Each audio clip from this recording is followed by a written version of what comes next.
It had been nearly 10 years since I'd last thought about Derek. Life has a way of burying people under layers of time and memory, until one day their name pops up on your phone, and suddenly the past comes rushing back like floodwater. I was sitting in my apartment in Portland scrolling aimlessly through Facebook when his friend request appeared. Derek Collins. The name hit me like a whisper from childhood. His profile picture showed him standing on a dock, a calm lake behind him, the kind of lake we grew up around in Idaho. The caption read, "Back where it all started." Back where it all started. The phrase unsettled me, though I couldn't say why. I accepted his request, and almost immediately a message appeared. "Hey man, long time, I'm in town for work. Dinner?" For a moment I hesitated. I hadn't been back to Idaho since college. I'd moved on. New job, new city, new life. But nostalgia is a dangerous thing. It creeps up and convinces you the past is safer than it was. So I said yes. We met the next night at a small diner downtown, one of those places that still smelled like grease and coffee no matter how many times they cleaned the floors. Derek looked older, leaner, his hair thinner and darker than I remembered, but his grin was the same, easy and familiar. "Man," he said, clapping me on the back, "you haven't changed a bit." I laughed, though I knew I had. "Neither have you. How long's it been?" "Too long," he said, smiling as if we were about to step into an old adventure. Dinner started light. Stories about high school, the stupid pranks we pulled, the endless summer afternoons biking through the pines behind my parents' house. He remembered everything, right down to the color of my bike, a red Schwinn with the paint scraped off the handlebars. Then he said something that stopped me cold. "Your mom used to make that stew. What was it called? The one with the beef and carrots. Smelled like heaven." I nodded slowly. Yeah, she did. "And that trail," he continued. "Behind your place, the one that led to the lake. You and I used to sneak down there at night. You remember?" "Of course," I said, though a strange unease crept in. "Silver Lake. My sister used to tag along sometimes." Derek leaned back, his smile fading into something unreadable. Then softly he said, "I still think about that night by the lake. What we did." The fork slipped from my hand, clattering onto the plate. My throat tightened. What are you talking about?" I asked. He tilted his head, eyes glinting in the dim light. "You really don't remember, do you?" Before I could say another word, he stood, threw a few bills on the table, and walked out. That night, sleep refused to come. His words looped through my mind until I couldn't take it anymore. I dug out an old box from my closet, the one with photos, letters, and the only newspaper clipping I kept from that time. "Local girl presumed drowned at Silver Lake." That girl was my sister, Amy. I was 9 when it happened. The report said I'd gone to the lake to look for her. They said she fell in. The police called it an accident, but as I stared at the faded paper, one line caught my eye for the first time in years. Only 2 sets of footprints were found leading to the water, believed to belong to the victim's brother, and an unidentified second individual. My heart began to race. Back then, they assumed I'd gone alone. No one ever asked about Derek. I grabbed my phone to call him, but his number was disconnected. His Facebook page was gone. And that's when I noticed the reflection in my laptop screen. A faint outline of my sister's face just behind mine, her eyes fixed on the lake photo I hadn't realized Derek had tagged me in. The next morning I drove. No plan, no destination, just an ache to see the place again. Idaho was 6 hours away, but my thoughts made the trip shorter and stranger. I hadn't told anyone I was coming. My parents had moved to Arizona years ago, leaving the old house near Silver Lake to decay. As I pulled onto the gravel road leading to it, the pine trees rose up around me like sentinels of the past. The house looked smaller than I remembered, the paint peeling, the porch sagging. I stood there for a long time, letting the silence press against me. Childhood memories flickered. Amy laughing on the swing, Dad yelling for us to come inside before dark, Derek daring me to go deeper into the woods. Inside, the air was stale. Dust floated like ghosts through the shafts of sunlight. I found my old room untouched, the same posters, the same faded carpet. On the desk sat a cracked photo frame of Amy and me, both grinning, our arms around each other. I whispered, "Hey, kiddo," though I wasn't sure if I was talking to her memory or something else. That evening, I walked the trail. Every step felt heavier, as if the earth itself remembered. The trees leaned in close, whispering things I couldn't quite hear. When I reached the lake, the water was still, reflecting the twilight sky. I knelt down, running my fingers through the cold surface, and felt something. A rush of memory. Laughter. Splashing. Amy's voice calling my name. And then, a scream. I staggered back, heart pounding. "Derek!" I shouted into the darkness, the name echoing over the water. There was no answer, but on the opposite shore I thought I saw a figure. Tall, still, watching. I barely slept that night. The wind outside moaned through the pines, carrying sounds that didn't belong to nature. At dawn, I drove into town to the public library. If Derek really had lived here, there'd be a record somewhere. School yearbooks, census data, something. The librarian, a kind woman named Mrs. Harper, helped me dig through archives. I found our old class photos. There I was, grinning in the back row, but no Derek. Not in any of them. "Are you sure he went here?" she asked, adjusting her glasses.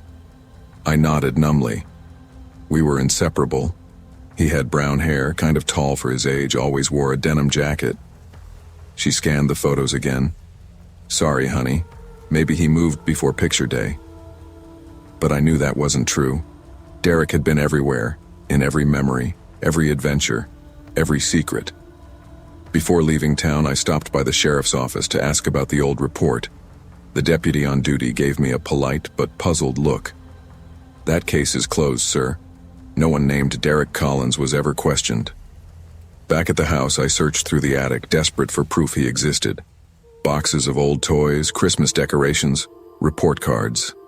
Nothing. Then, buried under a stack of books, I found it. A small leather journal, my handwriting. The year scratched on the front. 1998. The first few pages were innocent. Notes about school, doodles, comic book ideas. Then halfway through, the tone shifted. "Derek says Amy likes to follow us. He says she's a spy.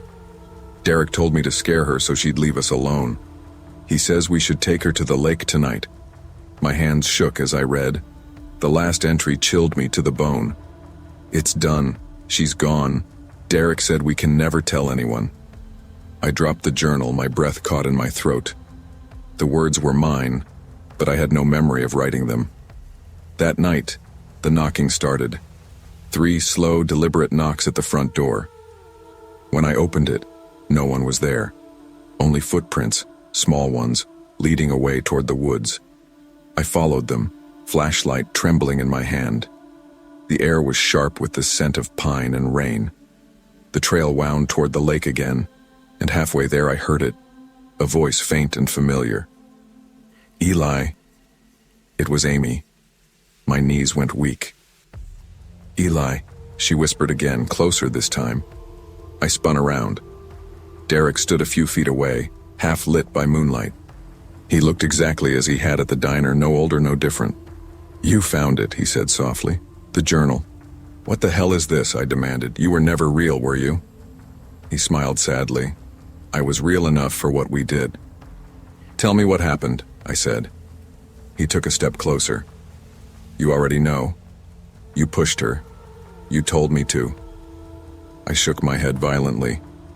"No, that's not true." Derek tilted his head. "You've buried the truth so deep, you had to invent me to hold it. You made me the monster so you wouldn't have to be one." The world seemed to tilt. My flashlight flickered, and when it came back on, Derek was gone. Only the lake shimmered before me, still as glass. and reflected in it. Two figures, a boy and a girl, hand in hand, standing where I was. I stayed at the lake until sunrise. The truth came in fragments like shards of broken glass. Amy teasing me shouting back. Derek, my imaginary friend, telling me to prove I wasn't afraid. The shove, the splash, the silence. I'd buried it all. My mind had built Derek to hold the guilt I couldn't bear.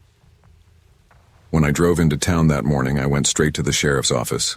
The deputy from before looked startled as I handed him the journal. "You need to reopen the Silver Lake case," I said. He asked why, and I told him everything. The memories, the journal, the hallucinations. I didn't care if he believed me. I needed it out. They searched the lake later that week. Near the old dock, they found what was left of a child's shoe tangled in reeds. DNA confirmed it was Amy's. After that, I checked myself into therapy. The nightmares still come sometimes. Amy's face in the water, Derek whispering in my ear. But I've learned to face them. Because Derek isn't out there. He's in here, in the part of me that broke when I lost my sister. The story of Derek and Amy reminds us that the past we run from never truly disappears. It waits for us to face it. Guilt, denial, and pain can twist into illusions if left buried too long. Healing begins not when we hide from our darkness, but when we confront it, accept it, and make peace with it. Truth, however painful, is the only path to freedom. Some people come into your life so early that they feel less like friends and more like extensions of yourself. For me, that person was Tom Harper. We met in the 2nd grade. Two awkward kids who both hated math and loved building forts out of cardboard boxes behind the gym. By middle school, we were inseparable. Tom was the dreamer, the one who always believed something great was waiting just beyond the next hill. I was more grounded, the listener, the steady one. Growing up in our small Oregon town meant there wasn't much to do but dream. Tom dreamed of leaving, of starting a band, of falling in love with someone who would understand him. He was the kind of person who felt everything too deeply, loved too quickly, and broke too easily. He had this way of talking about life that made you believe anything was possible. "Man, I'm gonna find someone who feels like a song," he once told me when we were 16, sitting on the hood of his dad's old Chevy by the river. You ever feel that? Like someone could be music? I laughed back then. But that was Tom. Everything had to mean something. We stayed close after high school. I went to community college. He worked construction and played guitar at local bars. He fell in love often, too often. Each time, he swore it was the one, and each time it ended the same way. Heartbreak and a late-night call to me, his voice rough from drinking and crying. But when he met Leah, things seemed different. She was older, smart, with a quiet kind of confidence that drew people in. Tom was mesmerized from the start. I met her once at a barbecue. She had warm brown eyes and the kind of smile that could hide sadness. When she talked, she looked at you like you were the only one in the world. They moved fast, too fast. Within 6 months, they were living together. I tried to warn him. "You don't even know her yet," I told him. He grinned that same reckless grin I'd seen since we were kids. "You don't get it, man. She's the one." But the cracks showed early. He'd call me after fights, small at first, then bigger. "She doesn't trust me," he'd say. "She thinks I'm cheating." Or other nights, "I think she's hiding something." Still, he stayed. Tom always stayed. The last time I saw them together before everything fell apart was at the grocery store. They were arguing quietly by the frozen food section. Leah's eyes were red, and Tom's hands were shaking. I almost went up to them but decided not to. I wish I had. Because 2 weeks later, he called me at 2 a.m. The ringing pulled me out of a half-dream. I saw the caller ID. Tom. My stomach dropped. "Tom?" I answered, voice groggy. His voice was raw, trembling. "Hey man, you up?" I sat up immediately. "Yeah, what's going on?" I need to see you. Now, please." "Tom, It's 2 in the morning. I know. I'm outside your building. Please come down. Something in his tone, flat, hollow, terrified, made my skin crawl. I threw on a hoodie and went downstairs. He was leaning against his car in the parking lot, head bowed. The yellow light from the street lamp made the red stains on his shirt look darker than they should have been. His hands were trembling, his eyes glassy. "Jesus, Tom," I whispered, walking closer. "Are you hurt?" He shook his head slowly. "It's not mine." I froze. "What?" "She's dead, man." His voice cracked on the word. "Leah's dead." I felt the air leave my lungs. "What do you mean she's dead?" I don't know what happened. We were fighting and then..." He ran his hands through his hair, leaving streaks of blood across his temples. I just remember her falling. There was blood. I tried to wake her up, but she wouldn't move. My mouth went dry. "Tom, where is she?" He stared at the car. "In the trunk." For a moment the world tilted. I took a step back, shaking my head. "You have to go to the police." "I will," he said, his voice trembling. I needed to see you first. Say goodbye." I could barely breathe. "What did you do, Tom?" He looked up at me then, tears streaming down his face, and for the first time in our lives I saw a stranger. "I don't know," he whispered. "I don't remember everything. We were yelling. She said she was leaving. I grabbed her arm, and then she fell. There was so much blood." We stood there in silence, the night heavy around us. Finally, I put a hand on his shoulder. "You have to do the right thing. I'll go with you." He nodded, wiping his face. "Thanks, man.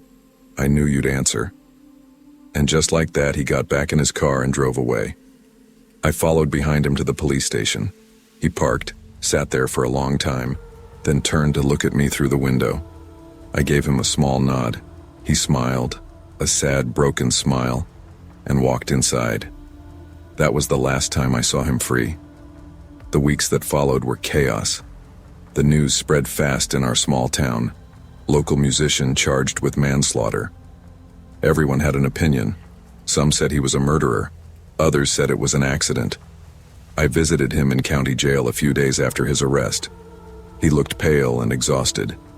His hands shook when he picked up the phone behind the glass. "I didn't mean for it to happen," he said, voice hoarse. "I swear I didn't."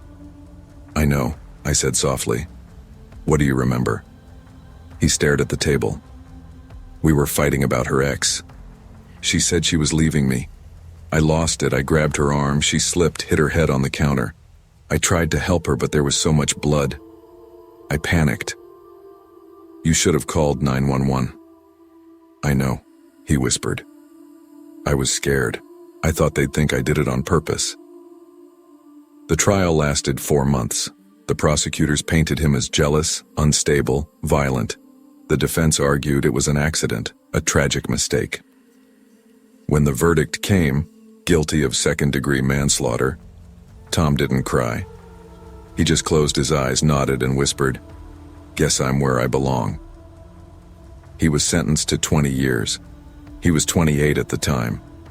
I kept visiting him, not out of pity, but because I couldn't let him face it alone. The first few times, he barely spoke. He'd just sit there, staring at the wall. Over the years, the visits became routine. I'd drive up once a month, pass through the security checks, and sit across from him in the visitors' hall. "How's the band?" I once asked, trying to lighten the mood. He laughed dryly. "The band's me and 3 other guys who bang on tables." He looked older every time, thinner, quieter. The light in his eyes dimmed, replaced by something heavy and unshakable. "I think about her every night," he told me once.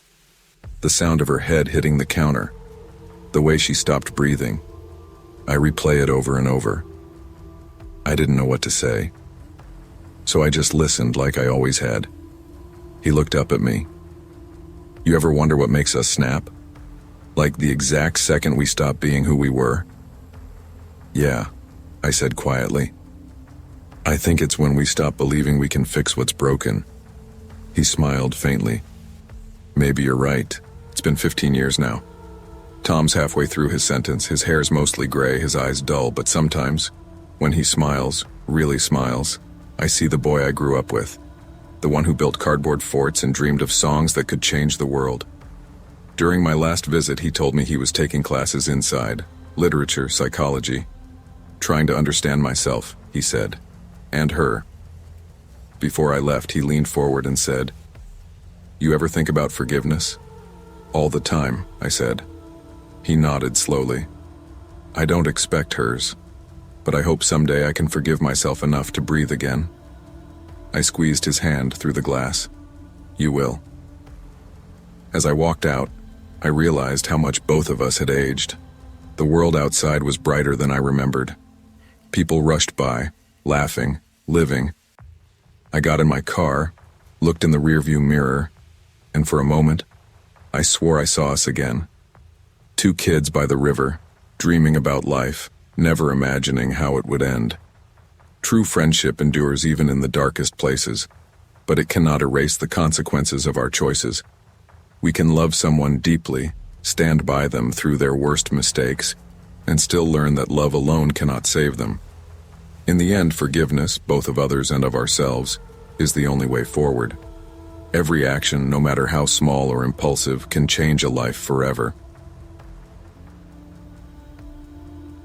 Grief changes how time moves. After my breakup with Aaron, the days bled together.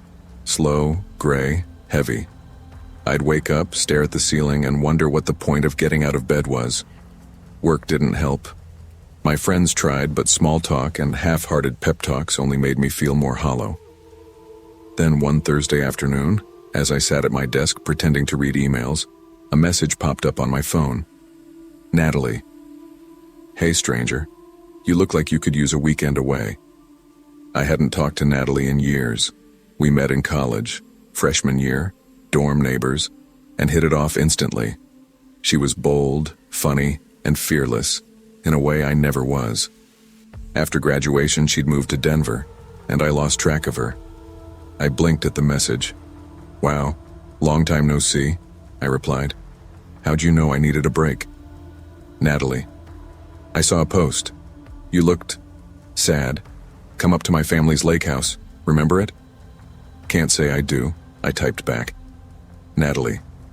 You've been there before." I frowned. "Don't think so." "Natalie. You have. You just forgot." I laughed out loud. That was such a Natalie thing to say. Cryptic, teasing, dramatic. She sent the address, a cabin on Lake Whitaker about 3 hours north. I hesitated.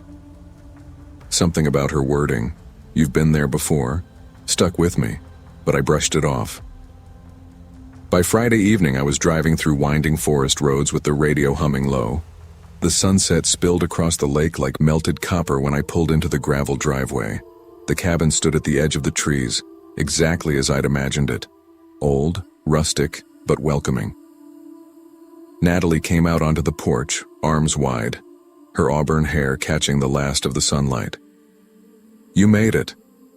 "Barely," I said, grinning. "Forgot how long these roads are." She hugged me tight, her voice soft in my ear. "You always come back." I pulled back slightly.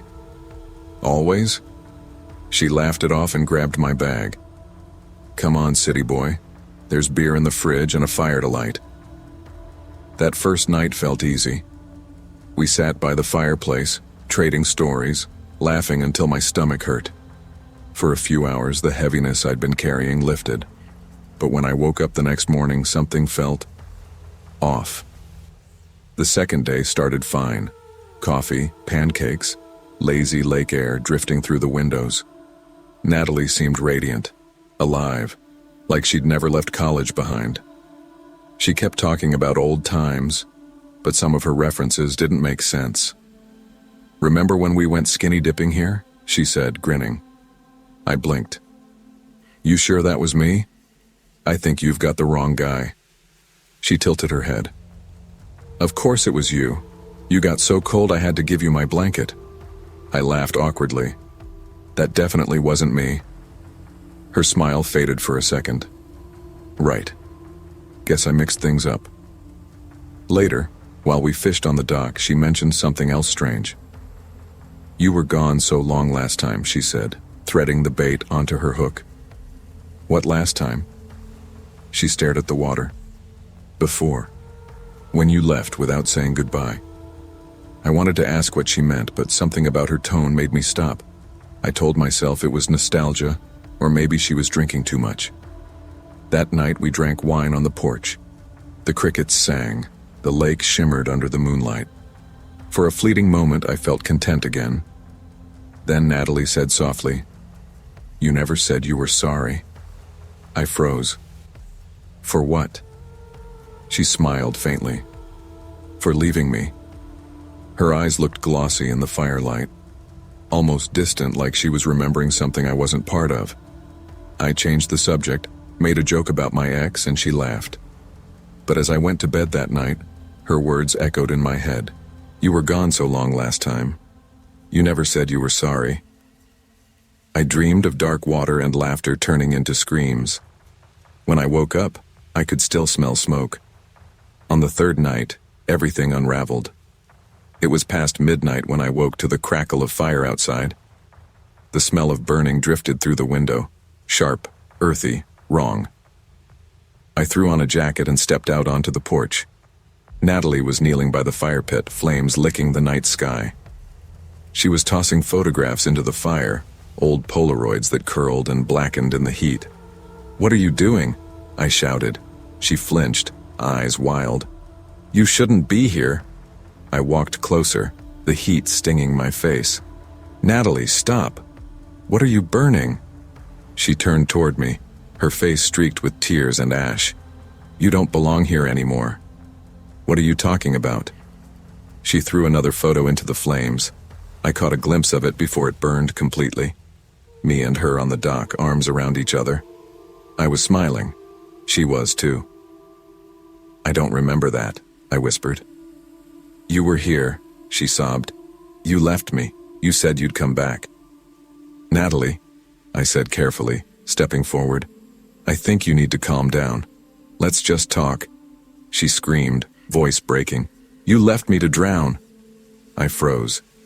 "What did you just say?" She was shaking now, backing away from the fire. "You promised you wouldn't leave." The air seemed to tighten. I couldn't breathe. "Natalie, you're scaring me." "You should be scared," she whispered, tears shining in her eyes. "You were supposed to save me." And before I could move, she turned and ran toward the lake. I shouted after her, but she was gone into the darkness. I searched for hours with a flashlight, calling her name until my throat burned. But the night swallowed every word. By dawn, I couldn't take it anymore. I grabbed my bag and left. I didn't look back. Back home, I tried texting her. Me. "Natalie, are you okay?" Failed to send. I tried again. And again. Same result. Her profile picture disappeared from my phone like it had never existed. For days, I convinced myself it was a bad dream. Maybe she'd lost service. Maybe she'd gone somewhere else. But the more I tried to rationalize it, the more wrong it felt. A week later, my phone rang. The caller ID said, "Unknown number." "Hello? Is this Daniel?" a soft, older voice asked. "Yes?" "This is Margaret, Natalie's mother." My chest tightened. "Oh, hi, Mrs. Carter. Is Natalie okay? I've been trying to reach her." Silence. Then, "You were at the lake?" "Yeah," I said slowly. "She invited me up last weekend." Her voice trembled. "That can't be. Natalie, she drowned 3 years ago, at that same lake, on a weekend trip with you." The world tilted. "What?" "You were there," she said, her voice breaking. "You told the police you went to sleep and woke up to find her gone. They searched for days before they found her body." I felt my throat close up. No, that's not possible. I've never been there before. I would remember that." "She talked about you all the time," her mother whispered. "She said you promised you'd come back." The call ended, and I sat there in my living room, staring at my reflection in the dark screen. Then the news articles started showing up when I searched my name. The photos matched, the same cabin, the same lake. My name listed as a witness. The headline read, "College student drowns at family lake house. Friend claims memory gap." I didn't sleep for days after that call. Every sound in my apartment felt amplified. The hum of the fridge, the whisper of air through the vents. I couldn't stop thinking about her face by the fire, the photos, the words, "You don't belong here." Finally, I drove back to the lake. I had to see it, had to know if it was real. The road was overgrown, the sign half buried in weeds. When I reached the property, my headlights fell on what was left of the cabin. Boards broken, windows shattered, the dock half submerged. It had been abandoned for years. I walked down to the shore. The water was perfectly still. I could almost hear her laugh echoing across the lake. "I'm sorry," I whispered. "I should have come back sooner." The breeze shifted, carrying the faint scent of smoke. I turned, and for a moment, I saw her, standing by the fire pit, smiling softly as if she'd been waiting all along. "Goodbye, Danny," she said, her voice barely a whisper. Then she was gone. The fire pit was cold and empty. When I got back to my car, the passenger seat was wet, as if someone had been sitting there. The past doesn't disappear just because we forget it. Guilt, grief, and memory are powerful forces that linger in the quiet corners of our lives, waiting for us to face them. Sometimes the ghosts that haunt us aren't supernatural at all. They're the echoes of what we failed to confront. You can run from your memories, but you can't outrun the truth. I used to think Rachel Morgan was unstoppable. Back in high school, she was the kind of girl teachers talked about like a legend waiting to happen. Straight A's, student council president, captain of the debate team. She had this calm, polished way of speaking that made everyone listen. Even the kids who didn't like her respected her. We grew up in Mill Haven, Oregon, a small logging town tucked between mountains and memory. There wasn't much to do there except dream about leaving. Rachel and I met in freshman English, assigned as partners for a poetry project. She wrote about skyscrapers and success. I wrote about the smell of rain on cedar. Somehow, it worked. From then on, we were inseparable. I was the quiet one, the listener. She was the planner. "We're getting out of here," she'd say, flipping through college brochures. "This place is a graveyard for ambition." We spent nights lying on the hood of her dad's old Chevy, staring at the stars. "One day," she'd whisper, "I'll have an office on the 40th floor, a view so high it'll make my head spin." I believed her. Everyone did. After graduation, she went east to Columbia University on a scholarship. I stayed behind, working construction with my uncle, saving money for a future I wasn't sure I wanted. She called me sometimes that first year, stories of city lights and late-night study sessions. But the calls got fewer. By junior year, it was mostly texts. By the time she graduated, even those stopped. I told myself it was normal. People grow apart. Life happens. But sometimes, late at night, I'd scroll through her old photos, her smile, her confidence, and wonder if she ever thought of Millhaven or of me. 10 years passed like water over stone. Then, one Tuesday morning, I saw her face on the news.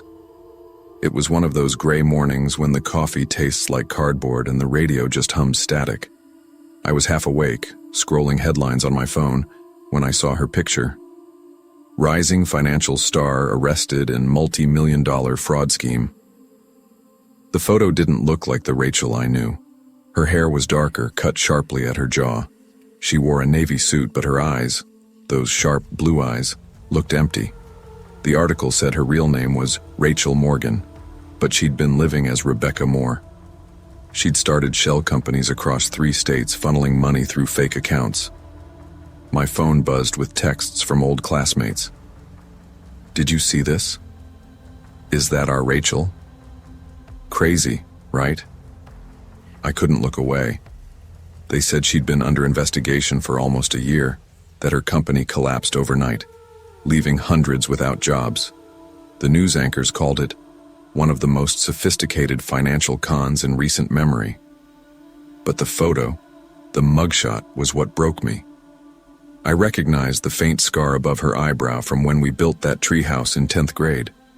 Same eyes, same tilt of the head. The girl who once tutored me in calculus now sat in a holding cell. That night I couldn't sleep. I kept replaying every memory I had of her, searching for signs I'd missed. The ambition had always been there, sure, but deception? Never. I opened my old yearbook. Under her senior photo, she'd written, "For Matt, thanks for believing I could touch the sky. Don't ever stop looking up." Now all I could think was how far she'd fallen. A week later, I drove 4 hours to the city jail. I didn't even know what I was hoping for. Answers, maybe, or closure. All I knew was that I needed to see her with my own eyes. The correctional center was cold, all steel and fluorescent lights. They made me empty my pockets, walk through a metal detector, and sit in a small room divided by glass. When Rachel walked in, I barely recognized her. She'd lost weight. Her skin was pale, her posture stiff. She picked up the phone on her side of the glass but didn't speak right away. "Hey," I said softly, her lips curved in something that wasn't quite a smile. "Matt," she said, her voice hoarse. "You actually came?" "Of course I did." She looked down, twisting her hands in her lap. "Most people wouldn't." "I had to see for myself," I said. "Tell me it's not true." She stared at me then, eyes sharp again. "Which part?" "The part where you built fake companies, lied to investors, the part where you stole millions."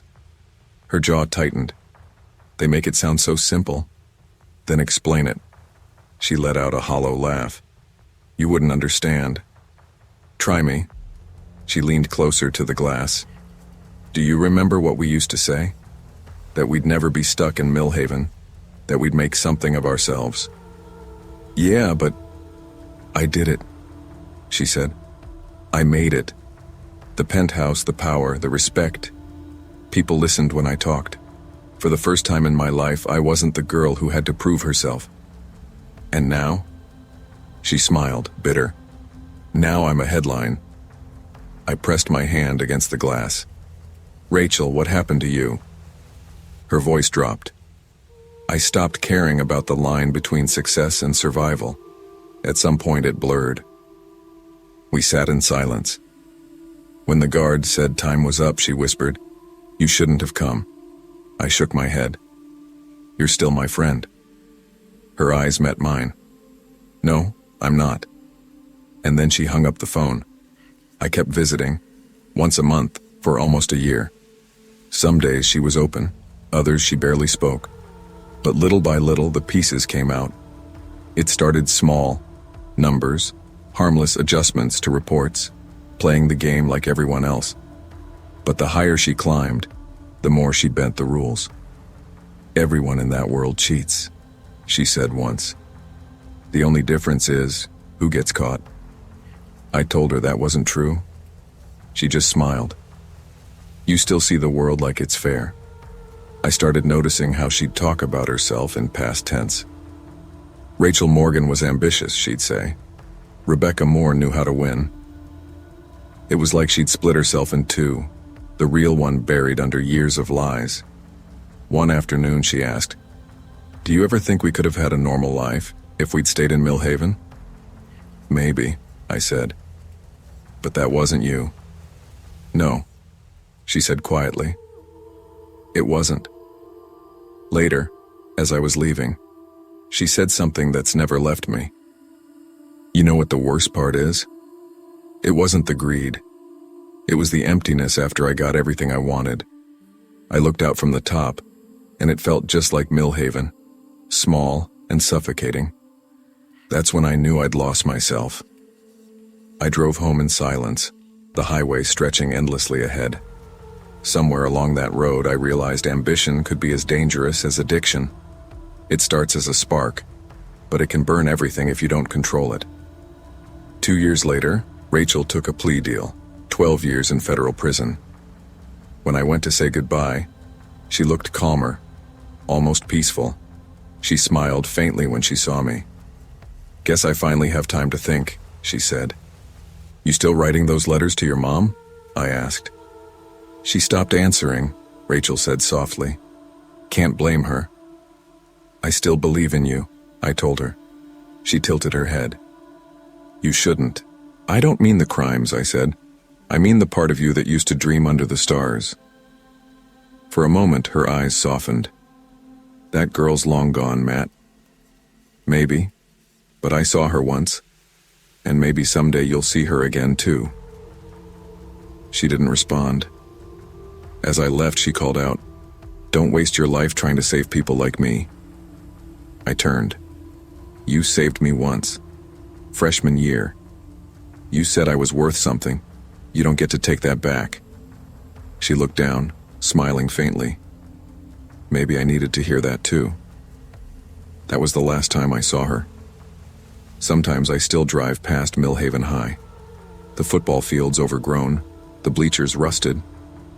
I stand there and look at the stars, remembering the girl who wanted the sky. The world chewed her up, but part of me still hopes she finds peace somewhere inside those walls. Ambition can build empires, but when it becomes hunger without conscience, it destroys the very soul it once inspired. We chase success thinking it will free us, but true freedom doesn't come from climbing higher. It comes from knowing when to stop and remembering who you were before the world told you what to be. I was 34 and going through what you could politely call a rough patch. The contracting company I'd worked for in Austin had folded after a bad run of unpaid invoices. My relationship had fizzled, and I was living month to month in a one-bedroom apartment above a hardware store. My days were filled with odd jobs, fixing fences, painting porches, and pretending I still had a plan. Then one afternoon my phone buzzed with a number I hadn't seen in years. Hey, it's Ethan, the voice said. Ethan Moore, from back home. The name hit like a memory I hadn't dusted off in a long time. Ethan and I had been inseparable as kids, riding bikes till dark, skipping stones, and dreaming about the future like we had any control over it. I hadn't seen him since high school. We talked for 20 minutes straight, laughing about stupid teenage stunts. Then he told me he owned a small renovation business just a few towns over. We do decks, remodels, that kind of thing. Could use another good pair of hands, he said. You interested? I didn't even have to think about it. The next Monday, I was driving out to a job site on Lake Travis with a thermos of coffee and the kind of hope you only get when life finally throws you a bone. Ethan looked older but the same. Short hair under a ball cap, that easy grin that used to get us out of trouble. He had two other guys working for him, local kids in their 20s who called him boss but clearly liked him. The pay wasn't great, but steady work felt like a miracle. For the first time in a while, I didn't feel stuck. The job was a dream gig. Rebuild a lakeside cabin deck for a retired couple who wanted it ready for their anniversary. It meant long hours, sometimes working under floodlights to beat the deadline, but the pay was double our usual rate. Ethan was in his element, barking instructions but always with a joke tucked in. Measure twice, cut once, unless it's Friday, then we just eyeball it, he'd laugh. By the end of the second week, the deck gleamed under the moonlight. Sturdy cedar planks, polished rails, the kind of craftsmanship you couldn't fake. The homeowners were thrilled and promised a bonus for finishing early. That night, Ethan clapped me on the shoulder. Man, we did good. Drinks on me at Keller's pub. You in? I hesitated. Money was tight, but his grin was contagious. Yeah, all right. One drink. Keller's was packed, neon lights bouncing off the wood-paneled walls, the smell of fries and beer thick in the air. Ethan knew half the people there. He was that guy who could make friends with anyone. Then he waved someone over. This here's my cousin, Mia. She was tall, dark-haired, and had that mix of confidence and nervous energy that made her hard to read. Her smile was warm, but her eyes darted to her phone every few minutes. Ethan elbowed me.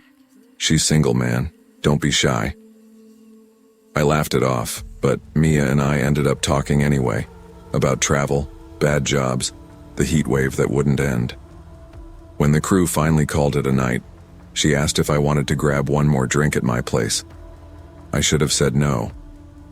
Back at my apartment, the air conditioning rattled like it was dying, but Mia didn't seem to mind. She kicked off her shoes and looked around. "Cozy," she said, smiling. "You live alone?" "Yeah, always have." She poured herself a beer from the fridge like she'd done it 100 times. We talked for an hour, mostly about nothing. I noticed she'd keep glancing at her phone, screen lighting up, her thumb tapping fast, then sliding it face down. "You waiting on someone?" I joked. She forced a laugh. "Just a friend. He worries too much." Around midnight, just as I was about to suggest calling it a night, there was a heavy bang out on the door, once, twice. Then it splintered inward, kicked open. 2 men in ski masks rushed in, one holding a gun, the other a crowbar. "Where's the cash?" the taller one shouted. I froze. My brain couldn't keep up. I don't have much," I stammered. "Take whatever you want." Then the shorter one turned toward Mia. "Hurry up, Mia, we don't have time." The world tilted. "Mia." She went pale. "Shut up," she snapped, but it was too late. The taller guy ripped open drawers, throwing things on the floor. They found my wallet, my old watch, a folded envelope with my bonus cash, maybe $300 total.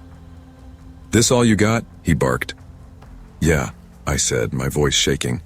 They bolted as fast as they came, leaving the door hanging off its hinges and my heart pounding like it was trying to escape. Mia was crying, but it looked wrong. Too forced. "You knew them," I said quietly. She didn't answer. I called the police after she ran. By the time they arrived, Mia was gone, and so was any trace of her on social media. I gave a statement, described the men, described her. One of the officers, an older guy named Peterson, sighed when I mentioned Ethan's name. "You said Ethan Moore?" he asked. "He's got priors, petty theft, fraud. You sure you know him?" My mouth went dry. We grew up together. Over the next few days, the truth trickled in like slow poison. Ethan never had a license for his business. The company truck was leased under another name. And Mia, not his cousin, his girlfriend. The bonus was bait. They'd picked me because I trusted him, because I still saw the kid from our childhood instead of the man he'd become. When I tried to call, his number was disconnected. The police filed a report, but told me not to expect much. For weeks, I kept replaying everything. The handshake when he hired me, the laugh at the pub, the way Mia's hand trembled on her phone. Every piece fit perfectly once you knew the picture you were looking at. Trust, I learned, doesn't shatter all at once. It splinters quietly until one day there's nothing left but sharp edges. It took months to get back on my feet. I moved to a new apartment, smaller but safer, replaced the door with steel, and started working for a licensed contractor who paid fair and honest. Every so often I'd catch myself glancing at old photos. Me and Ethan at 15, grinning with fishing rods in hand. I wanted to believe the kid I knew was still in there somewhere, buried under the years and bad choices. But that's not how life works. Some people choose the easy wrong over the hard right, and friendship isn't strong enough to save them. Last I heard, Ethan and Mia got caught trying to pawn stolen tools in another county. I didn't feel vindicated, just tired. Sometimes late at night I stand on a half-built deck and look at the lake, the moon rippling over the water. Wood creaks under my boots, steady and true. And I remind myself that good work and good people still exist. I still build things for a living. Houses, decks, porches. But trust? That's one thing I'm still learning to rebuild. Trust is like wood, strong when cared for.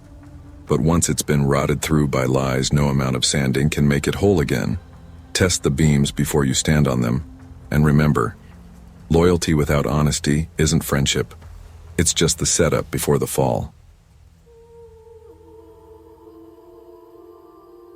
When I first moved to the South, I was 28 and running away from the noise of my old life. Germany had been home, but I needed space, sunlight, and a reason to start over. I found all that, and more, in a quiet Texas town with a single main street, a diner that closed at 8, and fields that rolled on like a green sea. The people there were good-hearted, curious about the European girl with the funny accent, and I felt, for the first time in years, that I could belong somewhere. I'd always loved animals, so when I learned there was no wildlife rehabilitation center in the county, I knew what I wanted to do. It took me a year, permits, inspections, endless paperwork. But with help from the Boy Scouts, the Girl Scouts, and half the town, I built a rescue center out of what used to be an old feed store. I named it Prairie Haven, because that's what it was, a safe place for the lost and broken. That's how I met Mark. He showed up one hot afternoon driving an old pickup, dust swirling behind him. He had the kind of face that looked like it had been carved from weather and hard work, tanned, lined, and honest. He said he'd heard about what I was doing and wanted to help. He didn't ask for money, just said, "You ever need a hand, ma'am, you call me." And I did. Mark could fix anything. Fences, cages, plumbing, it didn't matter. He worked with a quiet sort of pride, like a man who'd spent his life surviving on skill and grit. Over the months, we became friends. He'd bring over scraps of meat from his hunting trips, old blankets from his parents' house, or extra feed from the co-op. In the evenings, after the chores were done, we'd sit on the porch with lemonade, watching the sun sink behind the mesquite trees. He told stories, wild, unbelievable ones, tales about fights in bars, dangerous hunts, and ghost stories from deep in the woods. I laughed them off the way you do with someone who exaggerates for fun. Mark could talk for hours, and though I rolled my eyes sometimes, I enjoyed the company. In a small town like ours, friendship was currency. It wasn't until later, years later, that I realized some stories aren't just stories. It was a humid summer night, the kind where the air feels thick enough to drink. Mark stopped by with a sack of bones for the rescue dogs. He smelled faintly of whiskey and wood smoke, his eyes glassy and strange. I'd never seen him high before, but that night, I could tell he'd taken something. His words slurred, his laughter off-kilter. We sat on the porch as usual. The cicadas screamed in the trees. Then, out of nowhere, he leaned back and said, "You ever do something so bad you couldn't tell nobody?" I thought he was just rambling, so I smiled awkwardly. "Can't say I have." He chuckled. "See, that's the thing. You good folks don't understand what a man's capable of when he gets pushed far enough." His tone changed, low, serious. Then he started talking about trips into the city, women he'd met, things he'd done that made my stomach turn. His words twisted darker and darker until I couldn't even breathe. He described killing, slowly, like he was remembering it. I wanted to scream, but I sat there frozen, praying it was just the drugs talking. When he finally looked at me, he grinned. "You ain't gonna tell nobody, right? Ain't nobody believe a story like that anyway." He laughed, got in his truck, and drove off into the night. I barely slept. My husband told me to calm down, said Mark was full of tall tales and probably out of his mind. The next day, I confronted him sober. He smirked and said, "Hell, I was tripping. You know me better than that." And I wanted to believe him. So I did. 5 years passed. Mark met a woman named Tammy, sweet, soft-spoken, with brown hair that caught the light. I liked her right away. She came by the rescue once, helped me bottle feed a fawn, laughing when it nibbled her fingers. She said Mark had changed, that he was kinder now, calmer. I wanted that to be true. But then she disappeared. I didn't hear from her for almost a year until one day I got a message from Mark. He said Tammy had stage 4 breast cancer. My heart broke for her. I reached out to offer help. When she finally replied, her words came through in trembling sentences. She told me he had been beating her, isolating her, controlling every move she made. He wouldn't let her get treatment. He told her dying was cheaper. I promised to talk to him. The next morning he texted, "Tammy's gone, died in her sleep." There was no autopsy. She was cremated within 2 days. The sheriff said it was natural causes. I didn't sleep for a week. After Tammy's death, I cut all ties. Mark didn't reach out, and I prayed I'd never see him again. But his name lingered like a stain in my mind. Every story he'd told, every look, every uneasy laugh, it all replayed like a film I couldn't turn off. Then, years later, in December of 2021, a mutual friend sent me a link to a news article. Father and son dead in apparent murder-suicide. It was Mark. He'd shot his own son after an argument about inheritance money, then turned the gun on himself. His father found them. The article described him as troubled. I stared at the screen until my vision blurred. My hands wouldn't stop shaking. I called one of his ex-wives, the one before Tammy. She hadn't heard. We talked for hours. She told me about his cruelty, his manipulation, the times he'd nearly killed her. And then she told me he'd confessed to 3 murders, 3 women, all missing, all forgotten. I felt sick. I'd shared meals with this man. I'd laughed with him, trusted him, defended him. I'd let him near my animals, my home, my family. I'd been blind. After his death, the sheriff shrugged off the old stories. No missing persons fit the timeline. No bodies, no evidence. Case closed. But I can't close it in my mind. Sometimes I drive past the spot where his trailer used to sit. It's empty now, grass reclaiming the ground. The wind through the trees sounds like whispers. Ghosts of the people he hurt maybe, or just my conscience reminding me that monsters rarely look like monsters. They look like neighbors, friends, helpers, the kind of people who fix fences and tell long stories on summer nights. I still run the rescue. The animals keep me grounded. But there are days when I can't shake the thought that I'd once called evil by its first name, and smiled. Evil doesn't always wear a stranger's face. Sometimes it hides behind the smile of a friend, behind laughter and kindness, behind years of trust. The lesson isn't to live in fear, but to listen when something inside you whispers that something's wrong. Instinct is not paranoia. It's wisdom born from survival. Trust carefully, but never blindly. There are people you drift away from, and then there are people you run from. Dylan was the second kind. We'd met freshman year in college, 2 kids who thought the world owed them something. We shared the same humor, the same reckless need to push limits. He was the loud one. I was the quiet balance. For 4 years we were inseparable. Late-night road trips, cheap whiskey, girls, fights, and a sense that the future would sort itself out. Then came the night that ended everything. It was spring semester of senior year, a party off campus. Too much alcohol, too many unresolved grudges.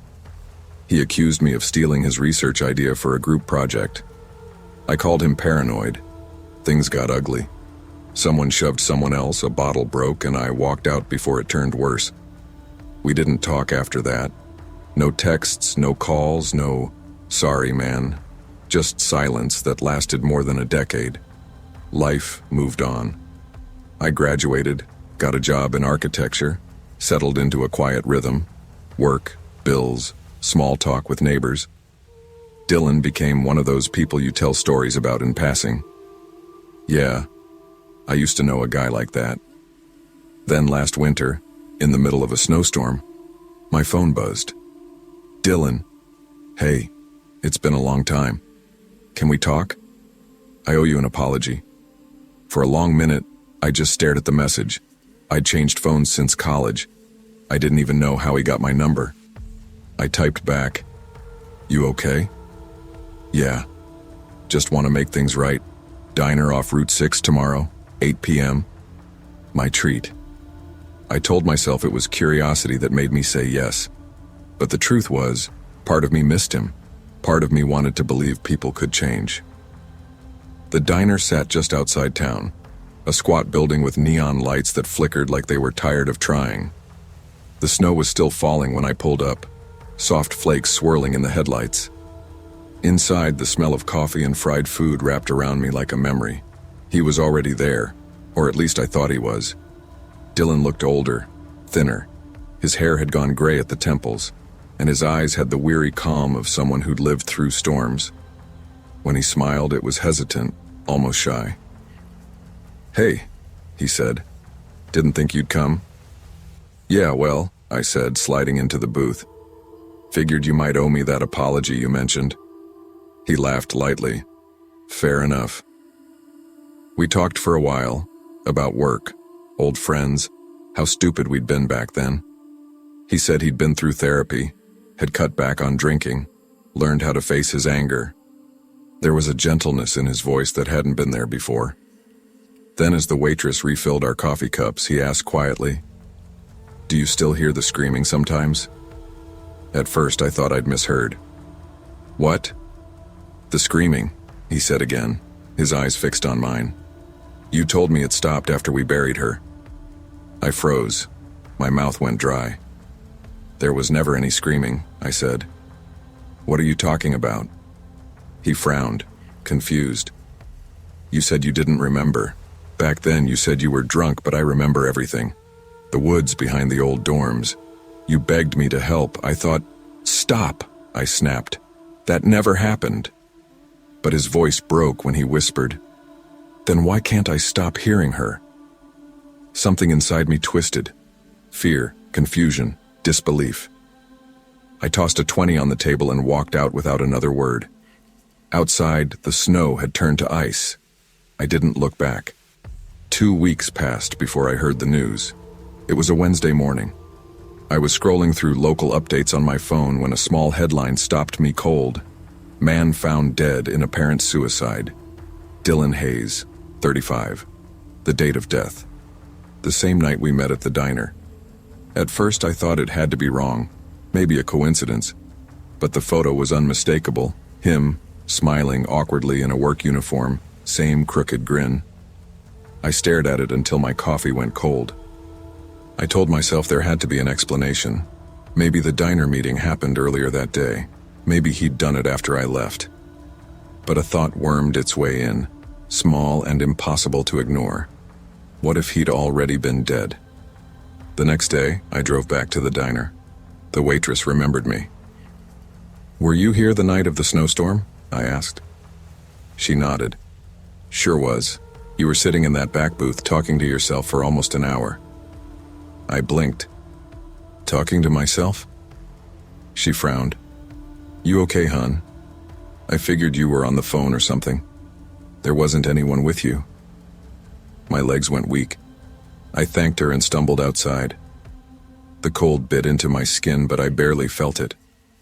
If I hadn't seen him, then who had I spoken to? That night I pulled out an old college photo. Me and Dylan, arms around each other, smiling in front of the dorms. Behind us I noticed something I'd never paid attention to before. The edge of a wooded area, half covered in shadow. The woods he'd mentioned. I tried to tell myself it was nothing, that grief and guilt could twist memory, that maybe he'd been delusional. But sleep didn't come. The more I thought about it, the more fragments surfaced. Flashes of that night we fought, voices yelling, a girl crying, running footsteps. Had there been someone else there? I drove back to campus the next day, parked by the old dorms. The woods were still there, smaller than I remembered. I walked through brittle branches, heart hammering. Nothing but silence. No graves, no signs, no proof. Just trees and snow. When I got back to my car, there was a note under the wiper. One sentence written in messy handwriting I recognized instantly. "You finally came back." My breath caught. I looked around. Empty lot, wind howling. No footprints but mine. The nightmares started after that. Every night I'd hear footsteps outside my apartment door, faint scratching on the walls, whispering. Sometimes I'd wake up to see my phone screen glowing, a new text notification. "Do you hear her now?" No number attached. Just those words. I stopped answering calls, stopped leaving the house after dark. I told myself it was guilt, imagination, stress, but part of me knew better. Dylan had come back not to haunt me, but to remind me of something I'd buried. A month later, I moved away. Sold everything I couldn't fit in my car. I haven't been back to that town since. But sometimes when it snows, I swear I see footprints outside my window. 2 sets, side by side, leading nowhere. and sometimes when the night is quiet enough, I think I can still hear her screaming. The past doesn't stay buried just because you pretend it never happened. Truth has a way of clawing its way to the surface, demanding to be heard. Face your ghosts before they find you, because some echoes never fade.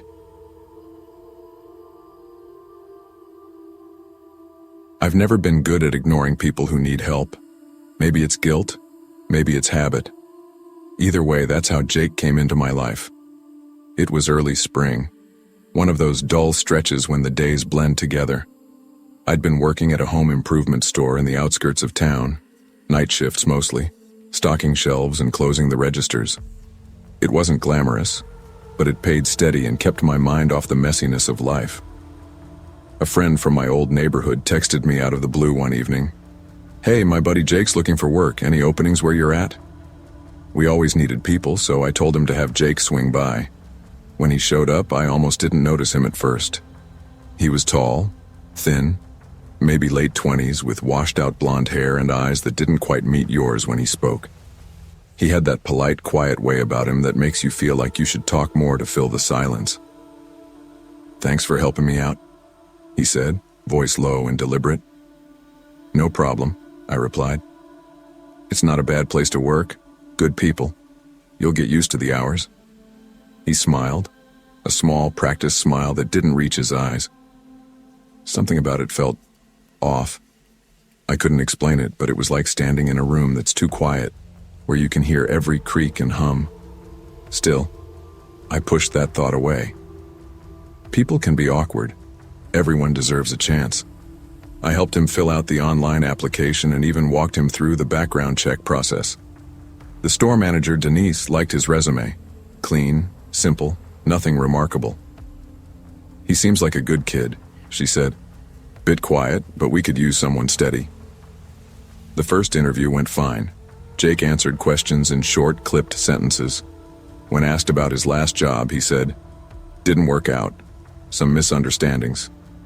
Denise nodded, made a note, and told him they'd schedule a second interview soon. Afterward, a few of us grabbed lunch at the diner across the street. Jake tagged along. He didn't talk much, just sat there stirring his coffee while the rest of us laughed about store gossip. Every now and then he'd look up suddenly, like someone had called his name. But no one had. "You okay, man?" I asked. He blinked. "Yeah, just thinking." It wasn't until later that I realized his version of thinking always came with this strange intensity, like he was listening to something the rest of us couldn't hear. Still, he was polite, never rude or pushy. A few of my coworkers liked him, said he was just shy, but there was a restlessness behind his calm, a tension that didn't fit the picture. At night, when I closed the store, I caught myself imagining what it would be like working alone with him. The thought made my stomach twist for reasons I couldn't explain. The night before his second interview, I couldn't sleep.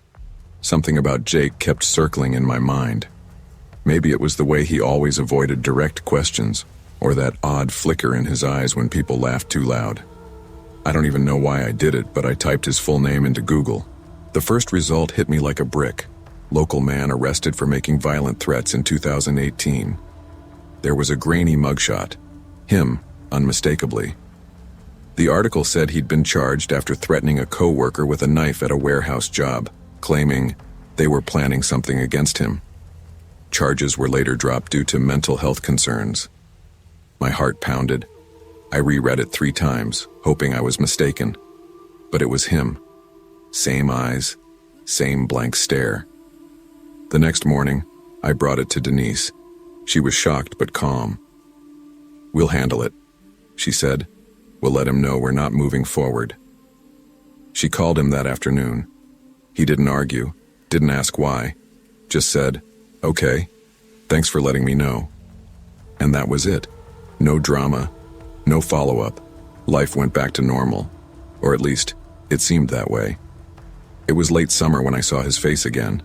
I was at home, eating dinner, the TV on low in the background. A local news anchor's voice broke through my thoughts. Police have identified the suspect in the murder of a 23-year-old woman found near Riverside Park. Then came the picture. Jake. The same photo from his application, cropped neatly under the headline, "Suspect arrested after random killing." I dropped my fork. The story played out like something from a nightmare. They said he didn't know her, just followed her from a bus stop, attacked her in the dark, and vanished for 2 days before turning himself in. Neighbors described him as quiet, polite, kept to himself. That phrase echoed in my head. Quiet, polite. That was Jake. I turned off the TV and sat in silence, thinking about all the times he'd been in our break room, smiling faintly, talking about nothing. I thought about the night shifts we almost would have shared, alone in a dim store, doors locked, aisles empty. The thought made me shiver. Weeks passed, but the story never really left me. Coworkers talked about it now and then, shaking their heads. "You can't tell with people," Denise said one afternoon. "Some just hide it better than others." She was right. I kept replaying everything, his stillness, his eyes, the uneasy quiet that seemed to follow him around. I'd written it off as awkwardness, maybe loneliness, but my gut had known better. There's a reason instincts exist, I learned. They're the quiet alarms we train ourselves to ignore. Sometimes I wonder what would have happened if I hadn't looked him up, if he'd been hired. If that night, instead of a young woman at a bus stop, it had been me closing up, counting the drawer, hearing footsteps behind me. Now, whenever we hire someone new, I pay attention, not just to their resume or handshake, but to the space between their words, the tension that hums beneath silence. You can't always know who someone really is, but sometimes you can feel it. And I've learned never to silence that feeling again. Instinct is the mind's quiet guardian, soft, subtle, and often ignored. When something inside you whispers that something isn't right, listen. Logic can explain away doubt, but instinct doesn't lie. It remembers what danger feels like.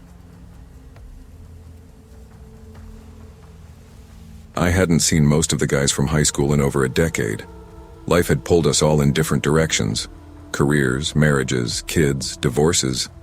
But somehow, a group chat that started as a joke turned into an actual plan. It was Brandon's idea. One night, downtown, comedy club, drinks, laughs, nostalgia, no excuses. So one Friday in early spring, I found myself standing outside a brick building with neon lights spelling out the Laugh Vault, waiting for familiar faces to show up. The air was crisp, the kind that carries the smell of beer and cigarette smoke from the nearby alley. Brandon arrived first, looking the same except for a little gray in his beard. Then came Mike, married with twins now, wearing a hoodie that said "World's Okayest Dad." Finally, Tyler, who still talked like we were all 17 and the world owed him a good time. "Man," Brandon said, hugging each of us in turn. "Feels like yesterday we were getting detention for skipping class." "Yeah," I said with a grin. "Except now we pay for the privilege to stay up late." Inside, the club buzzed with energy. The lights were dim, tables crowded, laughter spilling from the stage like static. The show was good, really good. For a few hours it felt like the old days again. No responsibilities, no deadlines, just friends and bad jokes. When the headliner wrapped up, we drifted toward the bar, riding the high of nostalgia. It was there, between rounds of cheap beer and shared stories, that I noticed someone watching us from a few stools down. He was tall, slightly heavy-set, with messy hair and the kind of smile that felt half familiar. He raised his drink when our eyes met. Then he said, "No way. Brandon? Tyler? Holy crap, it's really you guys."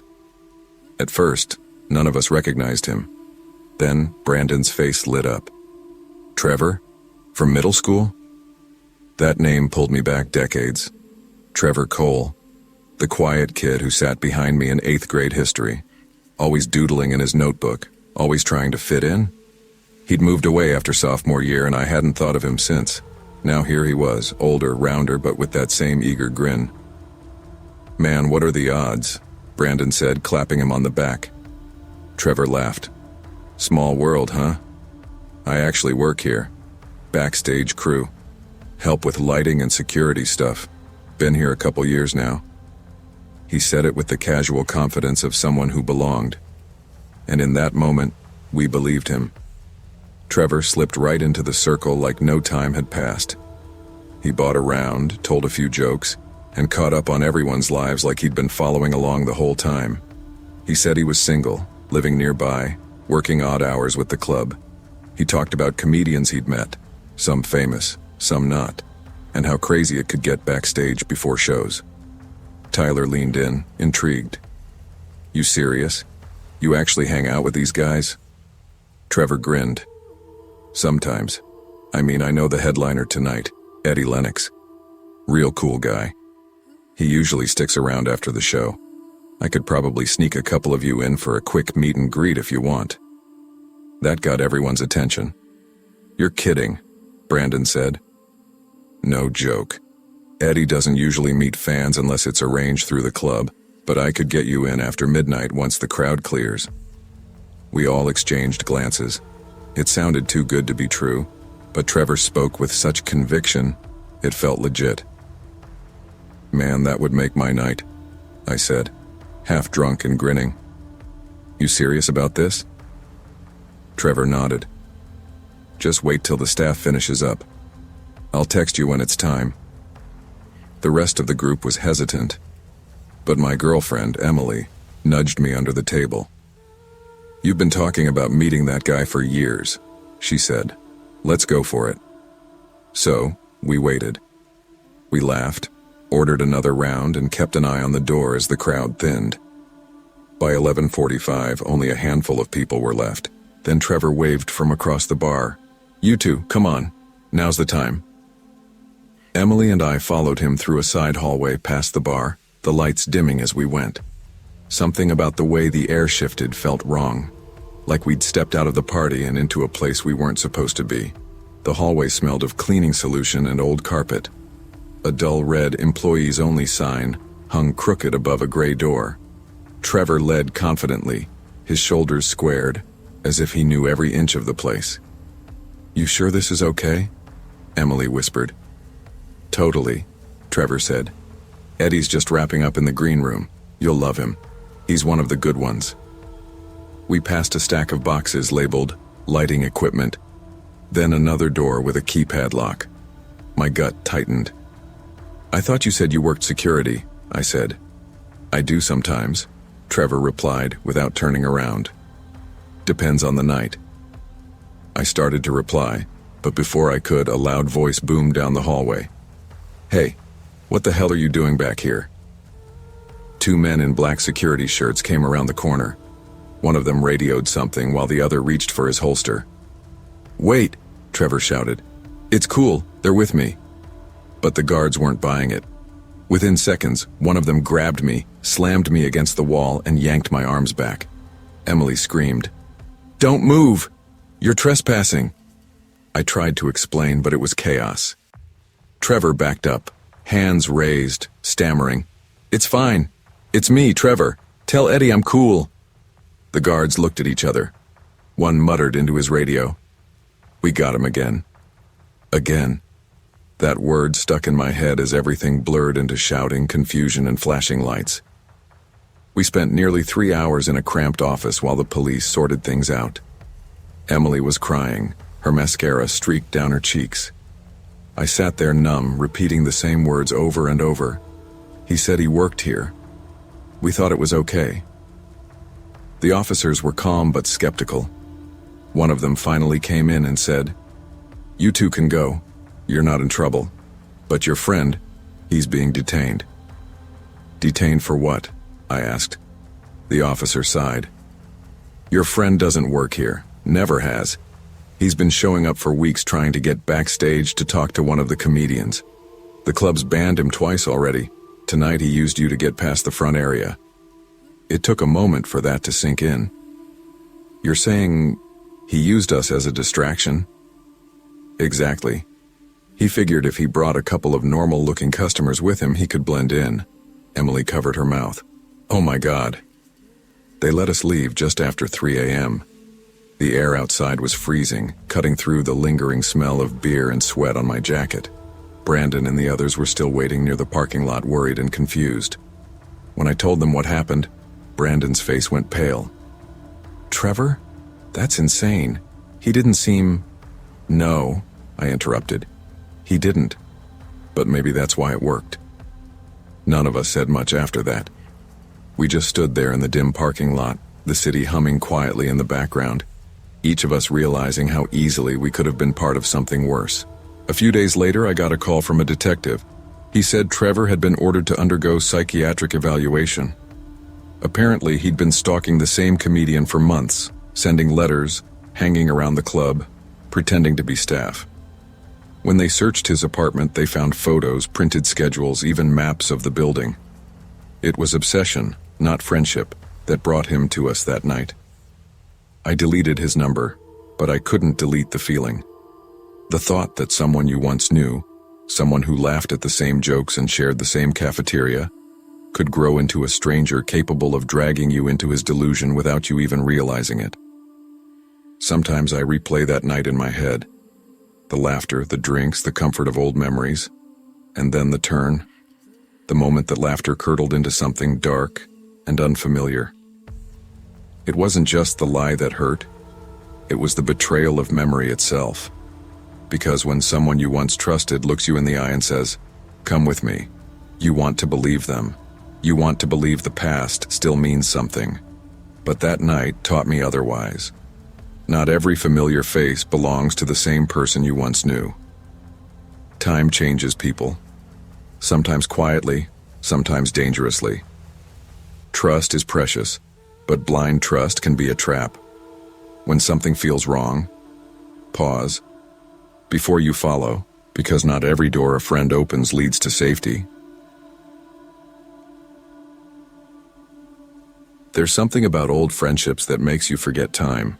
You can go 10 years without talking, then fall right back into step like nothing ever changed.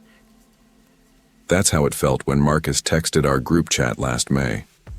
One weekend, just us, cabin up in the Smokies, no phones, no stress, just like old times. I stared at the message for a long minute, smiling despite myself. We used to talk about going off the grid every summer after high school, beers, bonfires, and bad jokes. But life got in the way. College, jobs, families, the usual excuses. Marcus was always the glue of the group, confident, easygoing, a natural leader. If he said, "Let's go," you just went. By the time June rolled around, we had a plan. 5 of us: Marcus, me, Jenna, Chris, and Tyler. We loaded up 2 cars with coolers, sleeping bags, and enough snacks to feed a small town. The drive was long but easy. Winding roads lined with pines and lazy rivers, country radio humming in the background. It felt good. Familiar. The cabin sat on the edge of a ridge, surrounded by tall evergreens that whispered when the wind moved through. Marcus said his uncle left it to him after he passed. A fixer-upper, he'd called it, though it looked solid enough. The porch sagged, but the roof was sound, and the view stretched for miles. That first night felt like we'd turned back the clock. We grilled burgers, drank too much, and talked about the dumb stuff we did as teenagers. The parties, the fights, the heartbreaks that seemed so big back then. By 11, a fire was crackling outside, sparks rising into a black sky full of stars. Tyler strummed an old guitar while Jenna laughed at everything he said. It was perfect. Simple. Then Marcus stood up, bottle in hand, and said something that changed the whole tone of the night. "There's something I want to show you guys tomorrow," he said. "Something I found in the woods." We all laughed it off at first. Marcus was always the storyteller, the guy who'd swear he saw Bigfoot or ghosts just to mess with us. But the way his eyes shifted toward the dark line of trees behind the cabin told a different story. "It's weird," he said softly. "I don't even know how to explain it." No one pressed him that night. We figured it was just Marcus being dramatic, but something in his tone left a chill in the air that the fire couldn't shake. Morning came quiet, sunlight cutting through the mist like pale ribbons. I woke up to the smell of coffee and bacon, The kind of breakfast that only tastes that good in the mountains. Marcus was already outside, sitting on the porch steps with a faraway look in his eyes. "You still want to see it?" he asked when I stepped out. "See what?" "The thing I found." The others joined us after breakfast, curious but half joking about it. Jenna teased him. "Please tell me it's not another dead raccoon you're calling a mystery." Marcus didn't laugh. We followed him down a narrow trail behind the cabin, maybe half a mile through the trees. The deeper we went, the quieter it got. No birds, no wind, just the crunch of leaves underfoot. When we reached a clearing, Marcus stopped. His hand trembled as he pointed ahead. Half buried in the dirt, surrounded by moss and tangled roots, was a car. A rusted-out sedan, the kind that might have been sitting there for years. But it didn't look old. At least, not completely. The paint was still visible under the grime. One door was ripped clean off. Chris whistled. "How the hell did that get here?" Inside, we saw clothes, a child's backpack, a pair of shoes, personal stuff, and not from decades ago. Then Jenna leaned in and gasped. She pulled a flashlight from the passenger seat, one of those sturdy camping ones. "Guys," she said, voice trembling.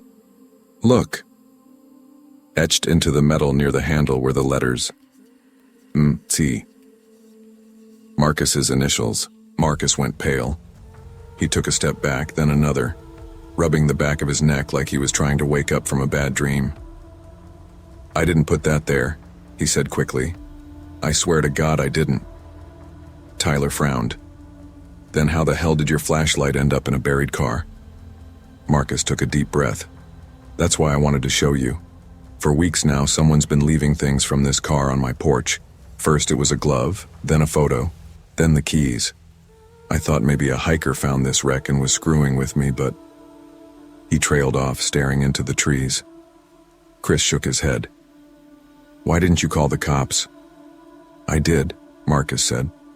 "They came out, looked around, said there was no car, nothing. They thought I was making it up." None of us spoke. The air felt heavier. Then, somewhere beyond the trees, something cracked. A branch. Heavy footsteps, maybe. Jenna jumped. "What was that?" We turned off the flashlight instinctively. Silence swallowed us. Then, another sound. Closer this time. Marcus whispered, "We should go." And we did. Fast. By the time we reached the cabin, it was past midnight again. The woods had gone eerily still. When we broke through the tree line, the cabin's porch light was flickering. The front door was wide open. Marcus froze. I locked that before we left. We went inside carefully. The air smelled like smoke and something metallic. The living room looked untouched, except for one thing. On the table lay a photograph.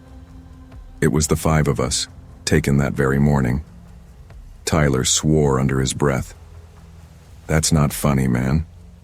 Marcus shook his head. "It's not me." We locked every door, every window. Marcus grabbed the rifle his uncle kept above the mantel, hands shaking so bad he could barely load it. We called 911, but it would take hours for anyone to reach us that far up the mountain. Then outside, near the tree line, movement. A figure tall and still, just beyond the edge of the firelight.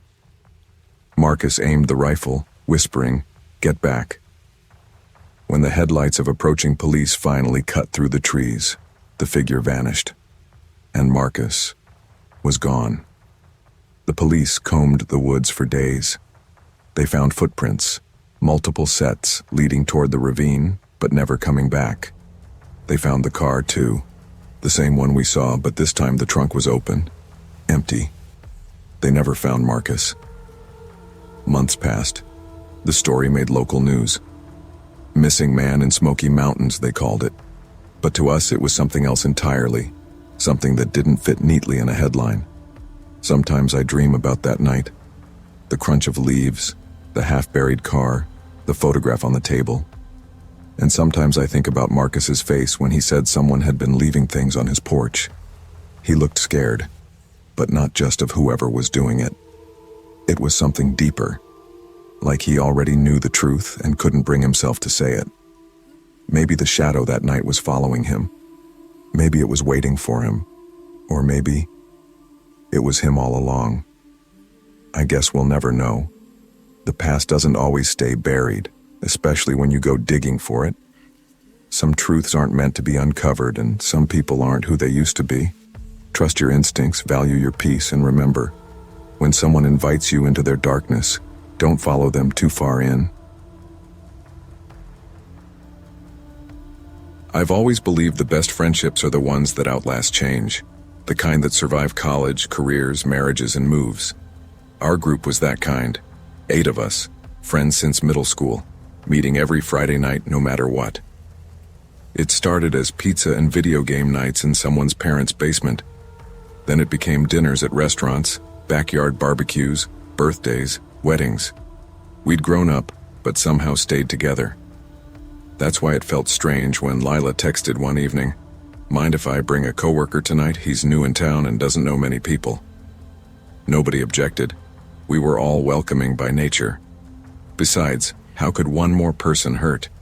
That was the first time I met Nathan. He wasn't particularly striking, but he had presence. That quiet kind of confidence that makes a room pay attention without realizing why. He smiled easily, but his eyes seemed to study you, like he was cataloging who you were before deciding what version of himself to show you. He didn't try to dominate the conversation. He asked questions, remembered details. When Marcus joked about hating his boss, Nathan chuckled and said, "You know, I actually know someone at your company. Maybe I can put in a word." We all laughed it off, but a week later, Marcus got that promotion he'd been chasing for months. That's how it started, with small miracles that felt like coincidences. Before long, Nathan was at every Friday dinner. He'd fix things, connect people, offer advice that somehow always worked.